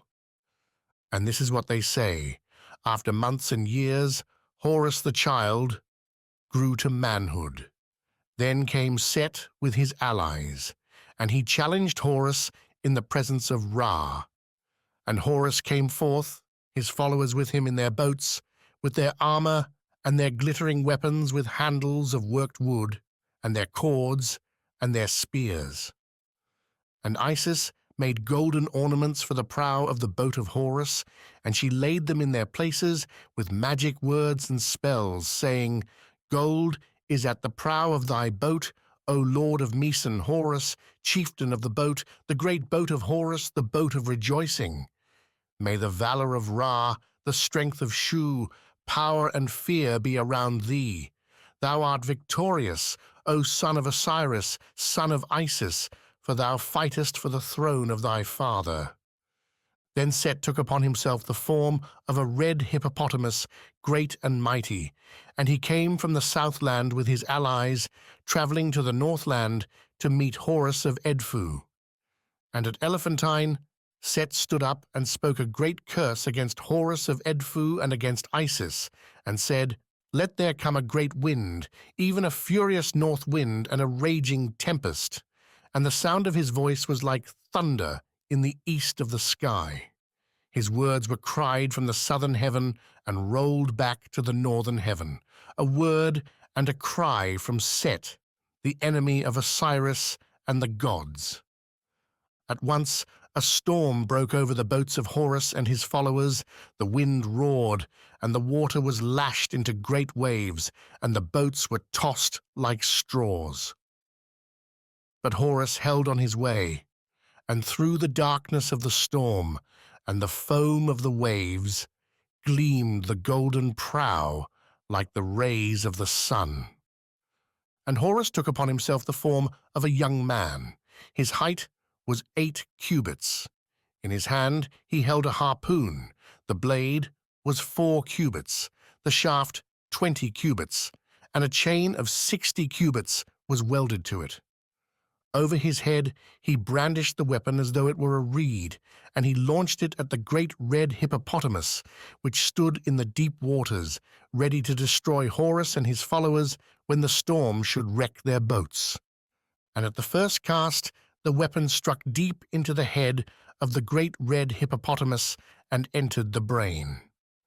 Thus died Set, that great and wicked one, the enemy of Osiris and the gods.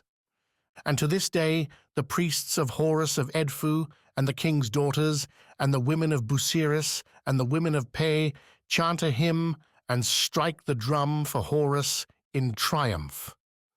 And this is their song: "Rejoice, O women of Busiris! Rejoice, O women of Pe! Horus has overthrown his enemies. Exult, dwellers in Edfu!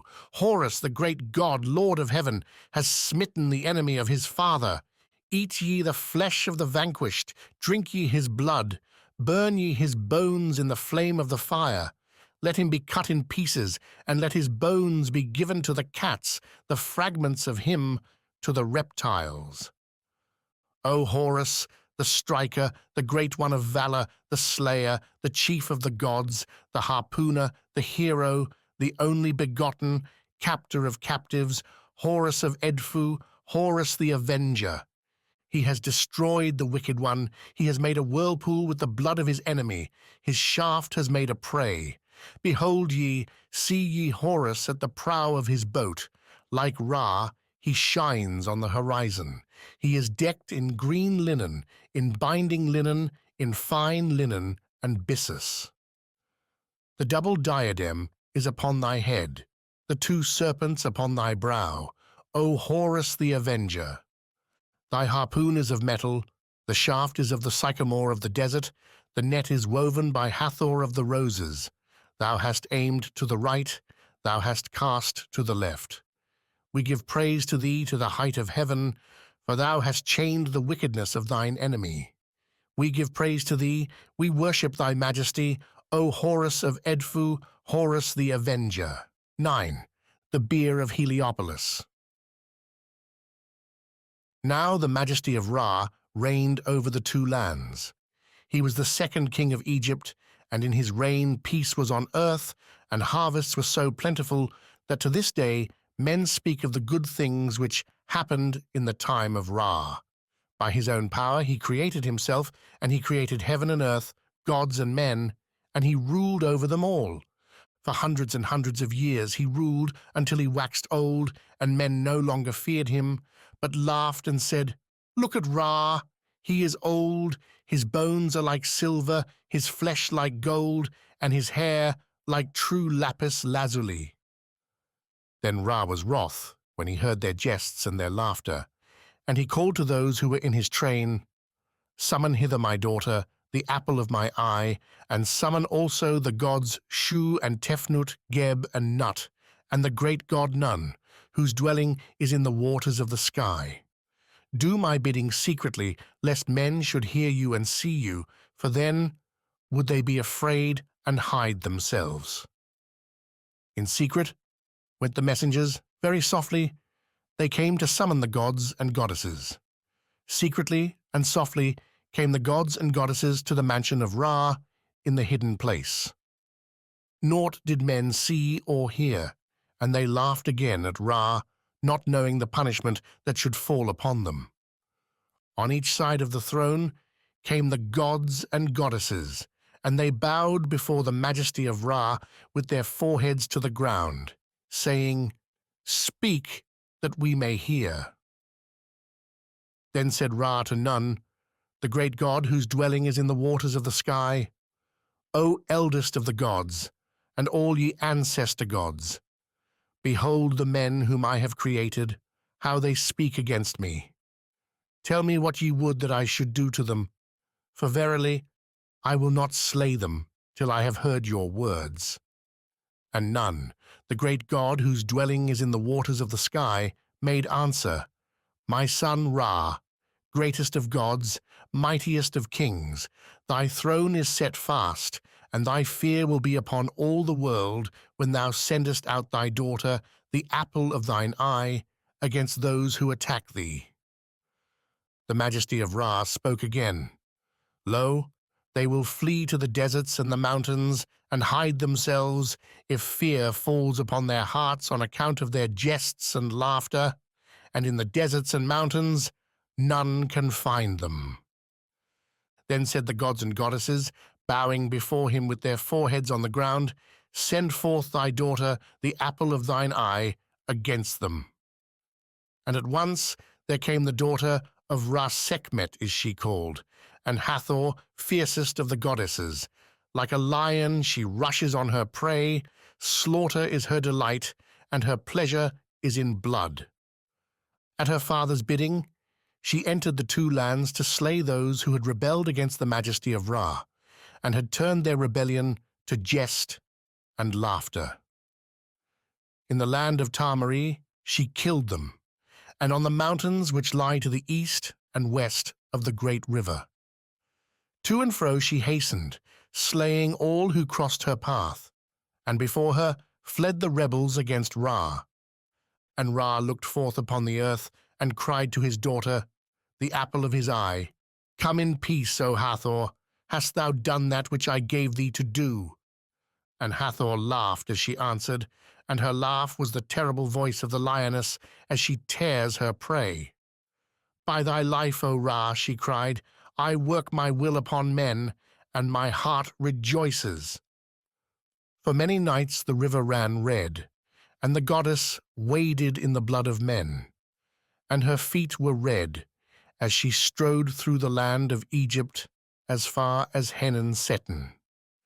Then Ra looked forth upon the earth again, and his heart was filled with pity for men, though they had rebelled against him.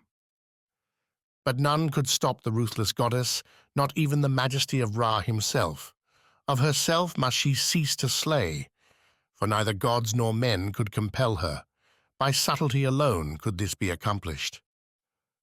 Ra gave command, saying, "Call hither to me messengers who are swift as the blast of the storm wind." And when they were brought, he said, "Run to Elephantine, hasten, go quickly, and bring back to me the fruit that causes sleep. Be swift, for all this must be accomplished ere the day dawn." The messengers hastened, and their speed was the speed of a blast of the storm wind. They came to Elephantine, where the great river rages among the rocks that bar its passage. They took the fruit that causes sleep, and with the fleetness of the wind, they brought it to Ra. Crimson and scarlet was the fruit, and its juice was the color of man's blood. And the messengers carried to it Heliopolis, the city of Ra. Then the women of Heliopolis crushed barley and made beer, and with the beer they mixed the juice of the fruit that causes sleep, and the beer became the color of blood. 7,000 measures of beer did they make, and in haste they brewed it, for the night was drawing to a close, and the day was about to break. In haste came the majesty of Ra, and all the gods and goddesses who were with him, to Heliopolis to inspect the beer. Ra saw that it was like human blood, and he said, "Very good is this beer. By this I can protect mankind." At the dawning of the day, he gave command, "Carry this beer to the place where men and women have been slain, and pour it out upon the fields before the beauty of the night has passed." So they poured it out upon the fields. 4 palms deep it lay upon the ground, and its color was the color of blood. In the morning came the fierce Sekhmet, ready to slay, and as she passed by, she looked to this side and that, watching for her prey. But no living thing did she see, only the fields that lay 4 palms deep in the beer that was the color of blood. Then she laughed with the laugh like the roar of a lioness, for she thought it was the blood she had shed, and she stooped and drank. Again and again she drank, and she laughed the more, for the juice of the fruit that causes sleep mounted to her brain, and no longer could she see to slay by reason of the juice of that fruit. Then the majesty of Ra said to her, "Come in peace, O sweet one." And to this day the maidens of Amu are called sweet ones in remembrance. And the majesty of Ra spoke again to the goddess, saying, "For thee shall be prepared drinks from the fruits that cause sleep. Every year shall these be made at the great festival of the new year, and the number of them shall be according to the number of the priestesses who serve me." And to this day, on the festival of Hathor, drinks are made of the fruits that cause sleep, according to the number of the priestesses of Ra, in remembrance of the protection of mankind from the fury of the goddess. 10. The name of Ra. Now the majesty of Ra was the creator of heaven and earth, of gods, men, and cattle, of fire, and the breath of life, and he ruled over gods and men. And Isis saw his might, the might that reached over heaven and earth, before which all gods and men bowed, and she longed in her heart for that power, that thereby she should be greater than the gods and have dominion over men. There was but one way to obtain that power. By the knowledge of his own name did Ra rule, and none but himself knew that secret name. Whosoever could learn the secret, to that one, God or man, would belong the dominion over all the world, and even Ra himself must be in subjection. Jealously did Ra guard his secret and kept it ever in his breast, lest it should be taken from him and his power diminished.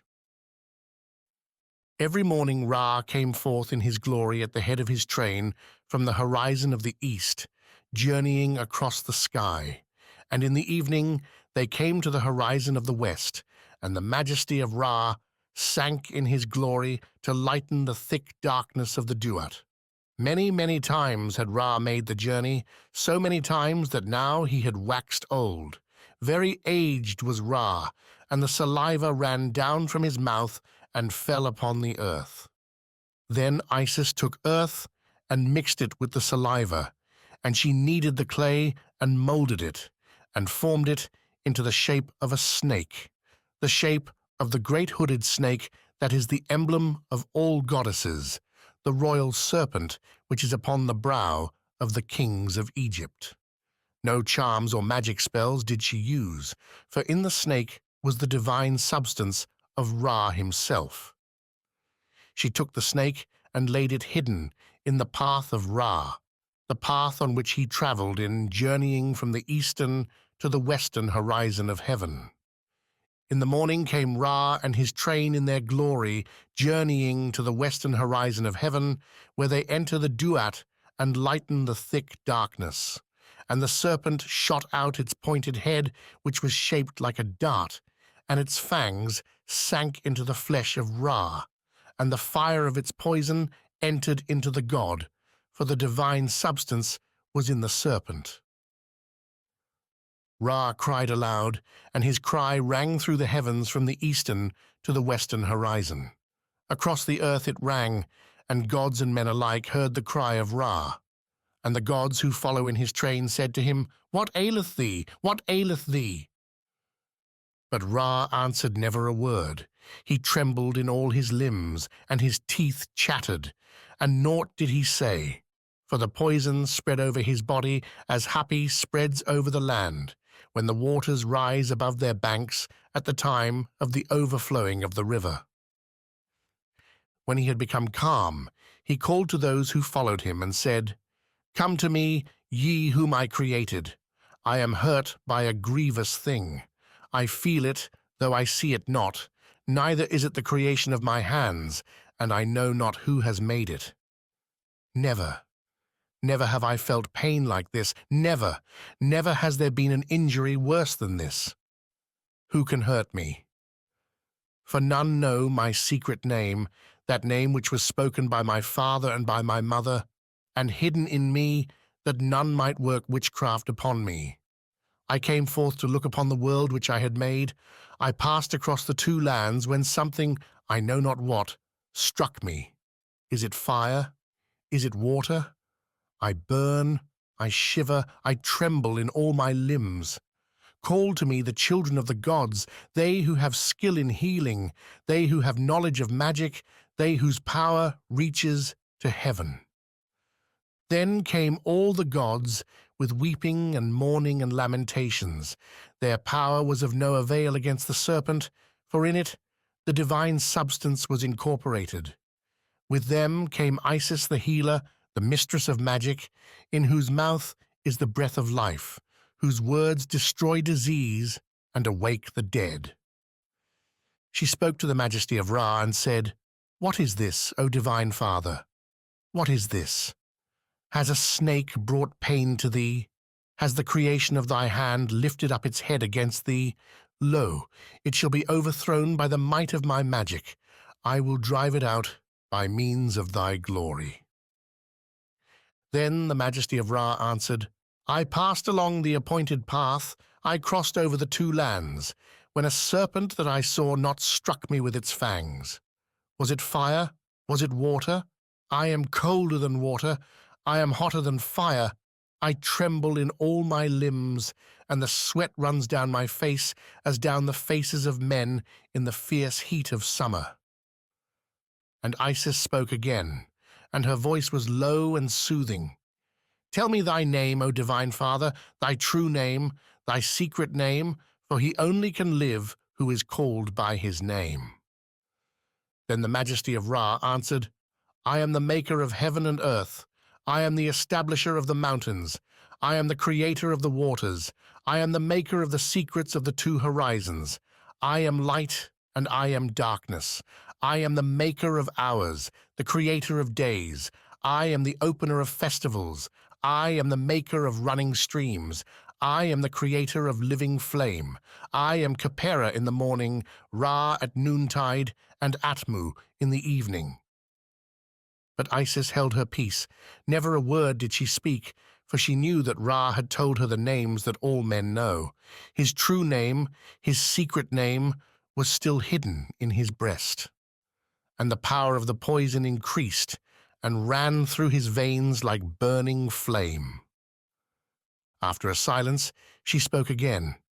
Thy name, thy true name, thy secret name was not among those.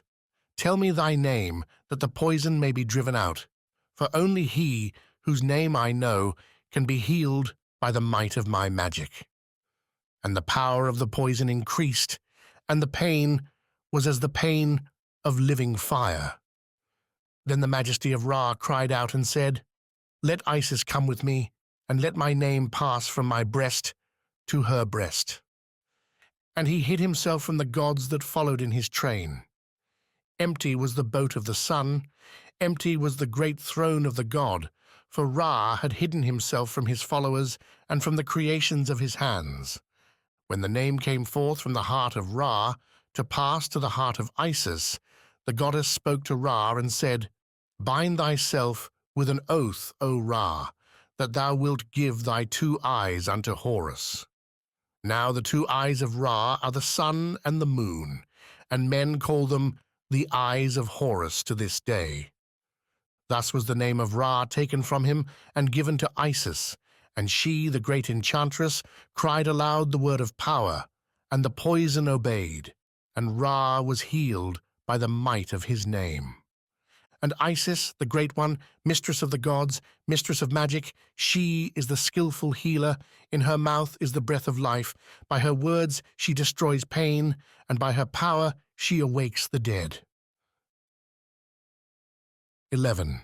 The regions of night and thick darkness. When the world came into being, there were 2 rivers, the river of Egypt and the river of the sky. Great is the Nile, the river of Egypt, rising in his 2 caverns in the south beyond the cataract, flooding the land of Egypt and bringing joy and good harvests to Tamari. Great and mighty is the river of the sky, flowing across the heavens and through the Duat, the world of night and of thick darkness, and on that river floats the boat of Ra, boat of millions of years is its name, but men call it the Manzet boat in the dawn, when Ra rises in splendor on the eastern horizon of heaven. The Mezektet boat is it called in the evening, when Ra enters in glory within the portals of the Duat, where the mountain of Manu lifts its peaks to the western sky. On the western horizon is the mountain of Manu, and on the eastern horizon the mountain of Baku. Vast and huge are they, raising their crests above the earth, and the sky rests upon their summits. And on the topmost peak of the mountain of Baku dwells a serpent. 30 cubits in length is he, and his scales are of flint and of glittering metal. He guards the mountain and the great green waters, and none can pass by him save Ra in his boat. In the evening, Ra descends in majesty to the western horizon of heaven, to the portals of the Duat, at the gap of Abydos.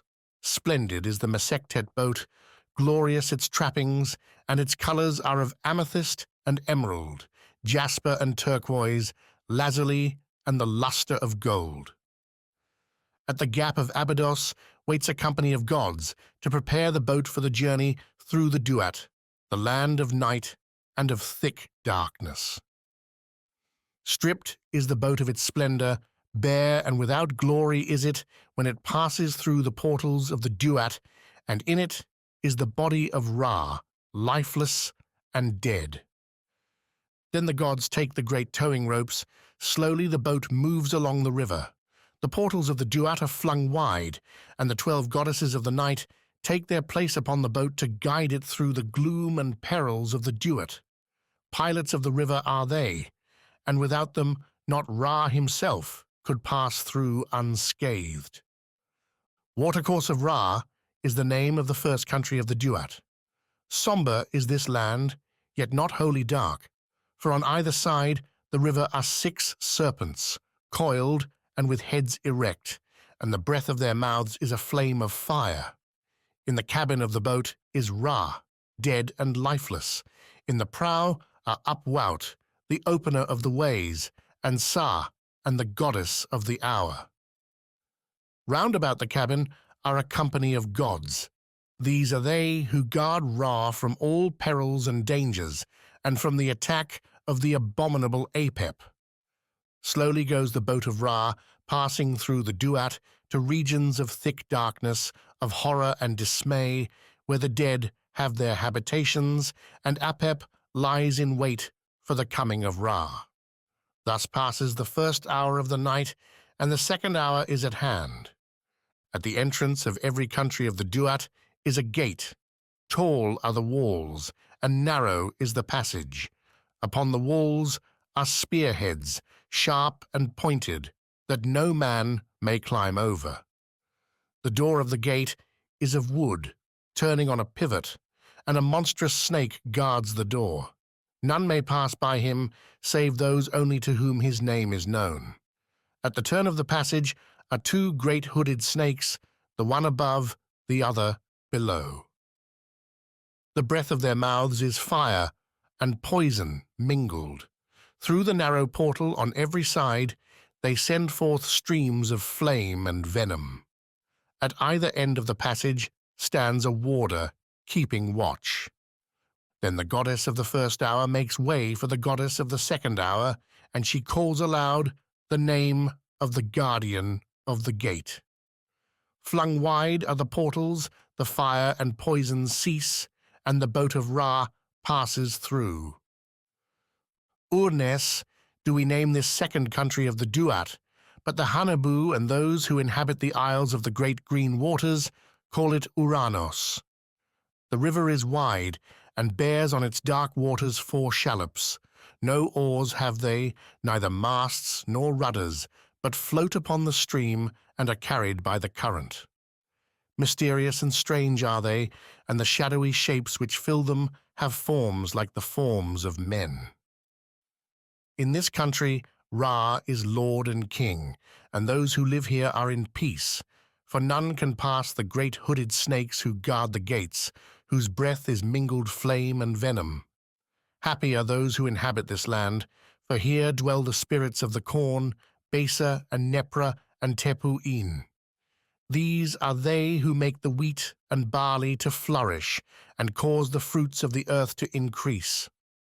Slowly goes the boat of Ra, passing through the Duat, through regions of thick darkness, of horror and dismay, where the dead have their habitation, and Apep lies in wait for the coming of Ra. Thus passes the second hour of the night, and the third hour is at hand. Then the goddess of the second hour makes way for the goddess of the third hour, and she calls aloud the name of the guardian of the gate. Flung wide are the portals, and the boat of Ra passes through. Watercourse of the Only God is the name of the third country of the Duat, and here in the beautiful Amentet is the kingdom of Osiris. On either side, the river are the great shapes of the gods, surrounding the form of Osiris himself. Enthroned is he, appearing in splendor as king, with the white crown of the Southland and the red crown of the Northland upon his head. Great is Osiris, god of the dead, for all who die come before him for judgment, and their hearts are weighed in the balance against the feather of truth. His throne is set upon a running stream, clear and deep, and from the waters rises a single lotus blossom, the color of the sky at morning. Upon the blossom stand the 4 children of Horus, they who assist Osiris at the judgment, who protect the bodies of the dead. To them belong the south and the north, the west and the east, and the 4 great goddesses are their protectors. They stand upon the lotus blossom, and their faces are towards Osiris. The first has the face of a man, the second the face of an ape, the third the face of a jackal, and the fourth the face of a bird of prey. This is the hour which evildoers fear. By their own actions are they judged, and naught can avail them. Heavy is the heart of the evildoer, and drags down the scale. Lower and lower it sinks, till it reaches the jaws of Amemt, the devourer of hearts. Then is the evildoer driven forth into the thick darkness of the Duat, to dwell with the abominable Apep and to fall at last into the pits of fire. But some there are who have wrought righteousness upon earth, who have hurt no man by fraud or violence, who have succored the widow, the orphan, and the shipwrecked mariner, who have given food to the hungry and clothes to the naked, who have not stirred up strife, nor caused the shedding of tears. When these come to the judgment of Osiris, and their hearts are put in the balance, then is the feather of truth the heavier. The scale with the feather sinks down, and the scale with the heart rises up. Then does Thoth, the twice great, take the heart and place it again in the breast of the man, and Horus takes him by the hand and leads him to the foot of the throne of Osiris, that he may dwell in the kingdom of Osiris forever and forevermore. And now only can he see the most pure and truly holy Osiris, for the souls of men are not able to participate of the divine nature whilst they are encompassed about with bodies and passions. When they are freed from these impediments and remove into those purer and unseen regions, 'tis then that this god becomes their leader and king. Upon him they wholly depend, still beholding without satiety, and still ardently longing after that beauty which 'tis not possible for man to express or think. Slowly goes the boat of Ra, passing through the Duat to regions of thick darkness, of horror and dismay, where the abominable Apep lies in wait for the coming of Ra, and where the pits of fire are prepared for the wicked. Thus passes the 3rd hour of the night, and the 4th hour is at hand. Then the goddess of the 3rd hour makes way for the goddess of the 4th hour, and she calls aloud the name of the guardian of the gate. Flung wide are the portals, and the boat of Ra passes through. Living one of forms is the name of the 4th country of the Duat, and Sokar has dominion in this land. Dreary is the waste of sand, limitless the desert, gloomy and sombre the landscape. No blade of grass is seen, no tree, no herbage, naught grows, naught lives, save monstrous many-headed serpents gliding along the ground or creeping upon legs. Terrible are they of aspect as they writhe and turn and hiss and roar. They raise their hideous crests on high and hold their dusky wings outspread. But their anger is not towards Ra, and he passes safely through their midst. Engulfed is the great river and lost beneath the shifting sands, and where it ran is now a deep ravine. The walls of rock rise high and steep, and ever the way winds and turns between the rocks. Men call this place Rishtau, the mouth of the tomb. Even in this gloomy desert, Osiris has dominion. Lord of Rishtau is he called, therefore none need fear when traversing the narrow path.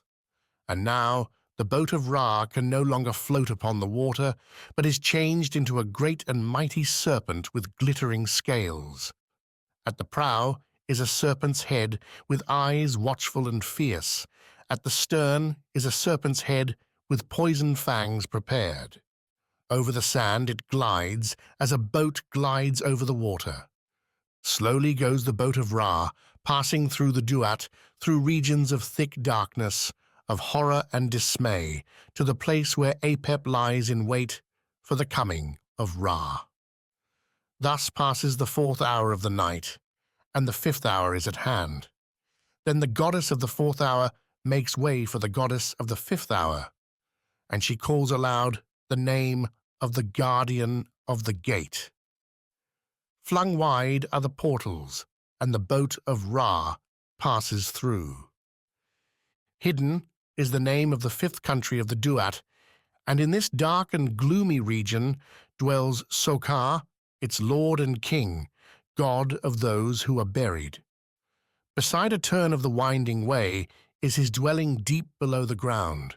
Above it rises a high mountain of sand. Guarding it on either side are 2 sphinxes.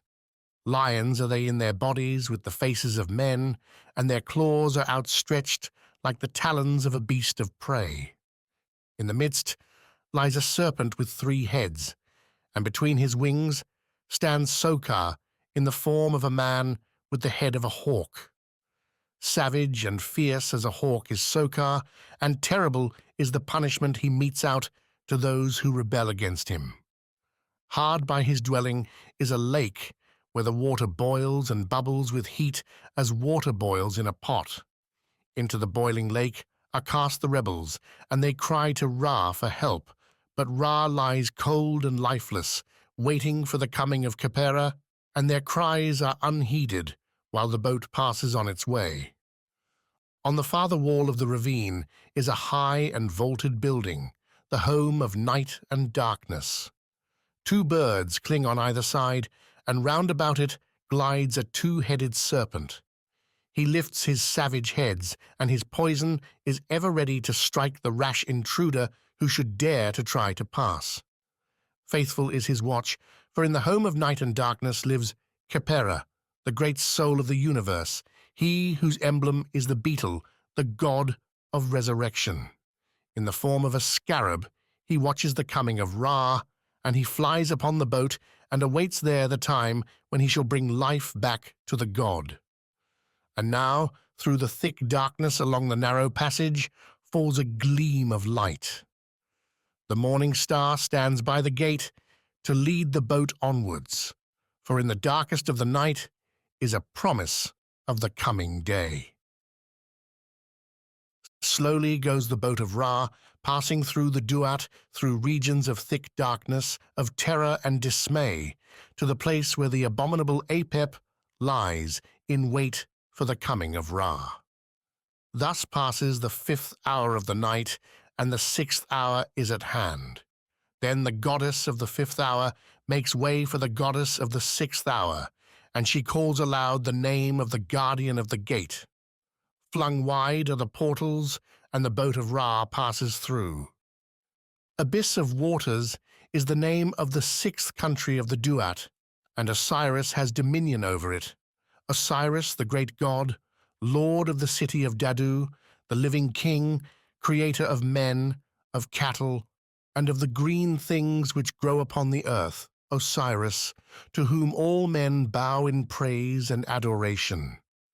The river rises out of the sand again, and the boat floats upon its waters, and those who are in it rejoice, for the hours of the night are passing away. On the banks of the river are the great shapes of the gods, mysterious and wonderful. 9 scepters of sovereignty stand there also, and a monstrous lion looms through the darkness, faintly seen in the light which comes from the boat of Ra. 3 shrines stand beside the river, and a serpent whose breath is flame guards each one. Mystic and strange are the forms within the shrines, and to man it is not given to know the meaning of them.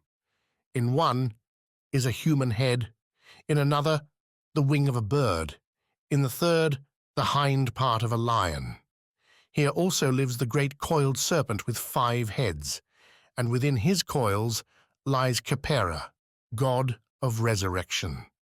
On his head he places the scarab, beneath his feet is the sign of flesh. Thus does he send life into the dead, and thus will he revivify Ra. For this is the farthest point of the Duat, and beyond the gate lies the way to the sunrise. Slowly goes the boat of Ra, passing through the Duat, through regions of thick darkness, of horror and dismay, where the abominable Apep lies in wait for the coming of Ra. Thus passes the 6th hour of the night, and the 7th hour is at hand. Then the goddess of the 6th hour makes way for the goddess of the 7th hour, and she calls aloud the name of the guardian of the gate. Flung wide are the portals, and the boat of Ra passes through. Secret Cavern is the name of the 7th country of the Duat. Full of danger and peril is it, for the abominable Apep dwells in this land. As a great and monstrous serpent does he appear, and with wide-open mouth he swallows the waters of the river, that the boat may be wrecked, and that Ra may perish. Then would the earth belong to the powers of darkness, and evil and wickedness would overcome the gods. But in the prow of the boat stands Isis, the great enchantress, whose magic none can withstand.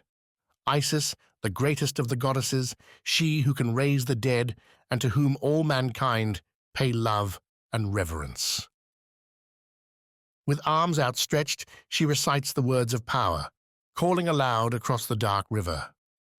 Over the body of Ra, the serpent Mehen casts his protecting coils, for now is the time of danger.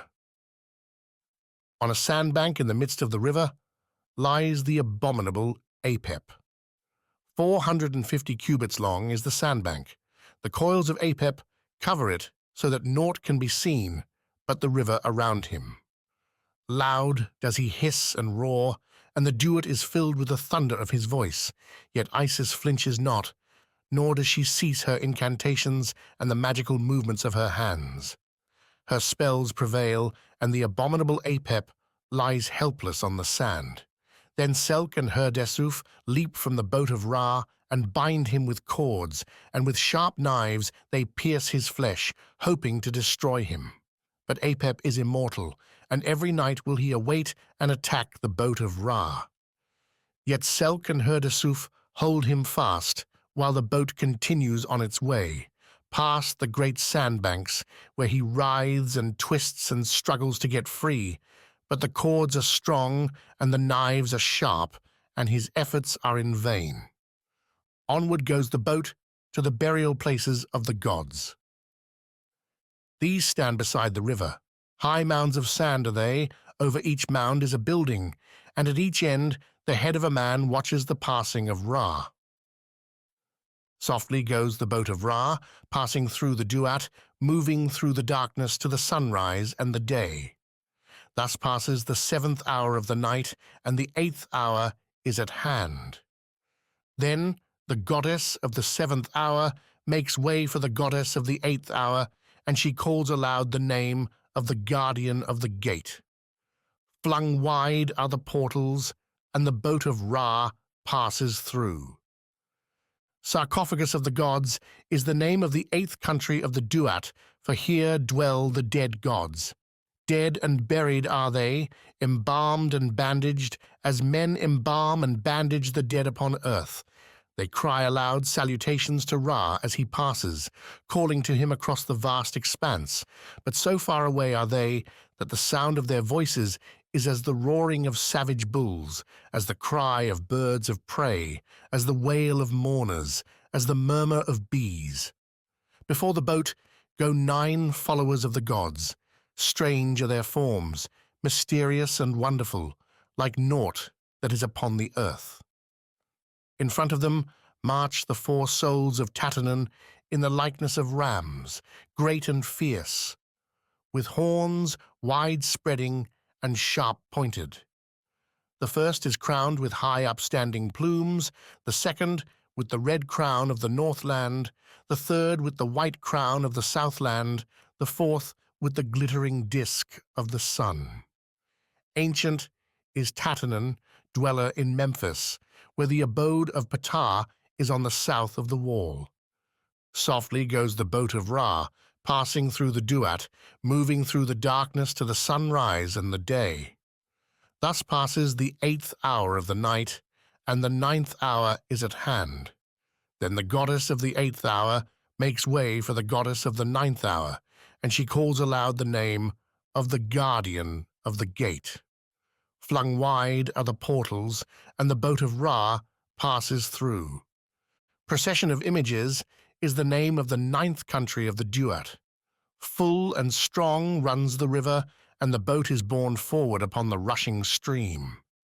12 star gods guard the boat with paddles in their hands, ready to help the boat in case of need. Thick darkness broods not upon this land, for 12 great hooded snakes lie coiled upon the bank, and the breath of their mouths is a flame of fire, gleaming upon the dark water and upon those who dwell in the duat. 3 shallops float upon the sombre river.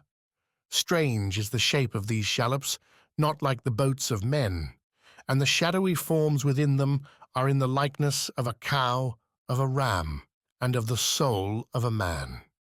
From them the dwellers in this land receive the offerings which are made to them upon the earth.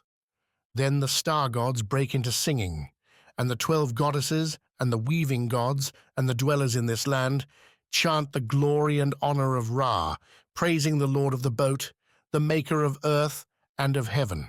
With joy and singing they follow the appointed path. Onward goes the boat of Ra, passing through the Duat, traveling to the sunrise and the light of open day. Thus passes the 9th hour of the night, and the 10th hour is at hand.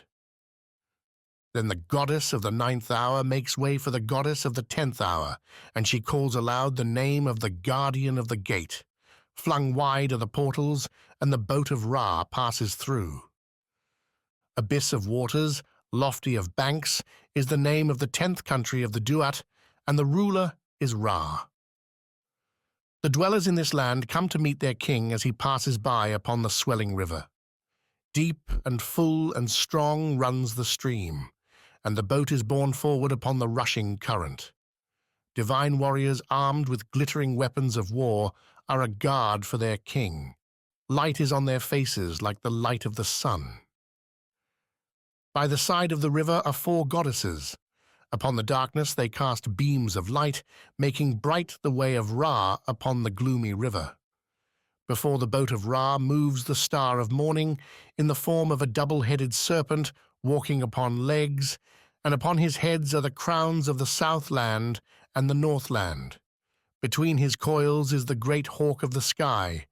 Leader of heaven is his name, for the stars of heaven follow him, but men call him Hesper and Lucifer also. In a shallop on the stream is a snake, life of the earth is he called, and he watches in the Duat against the enemies of Ra. The greatest of all the countries of the Duat is this, for in this realm of wonder and mystery, Khepera joins himself to Ra, and Ra himself is created anew. Yet the dead body of Ra remains in the boat, but his soul is united to the soul of Khepera. Onward goes the boat of Ra, passing through the Duat, traveling to the sunrise and the light of open day. Thus passes the 10th hour of the night, and the 11th hour is at hand. Then the goddess of the 10th hour makes way for the goddess of the 11th hour, and she calls aloud the name of the guardian of the gate. Flung wide are the portals, and the boat of Ra passes through.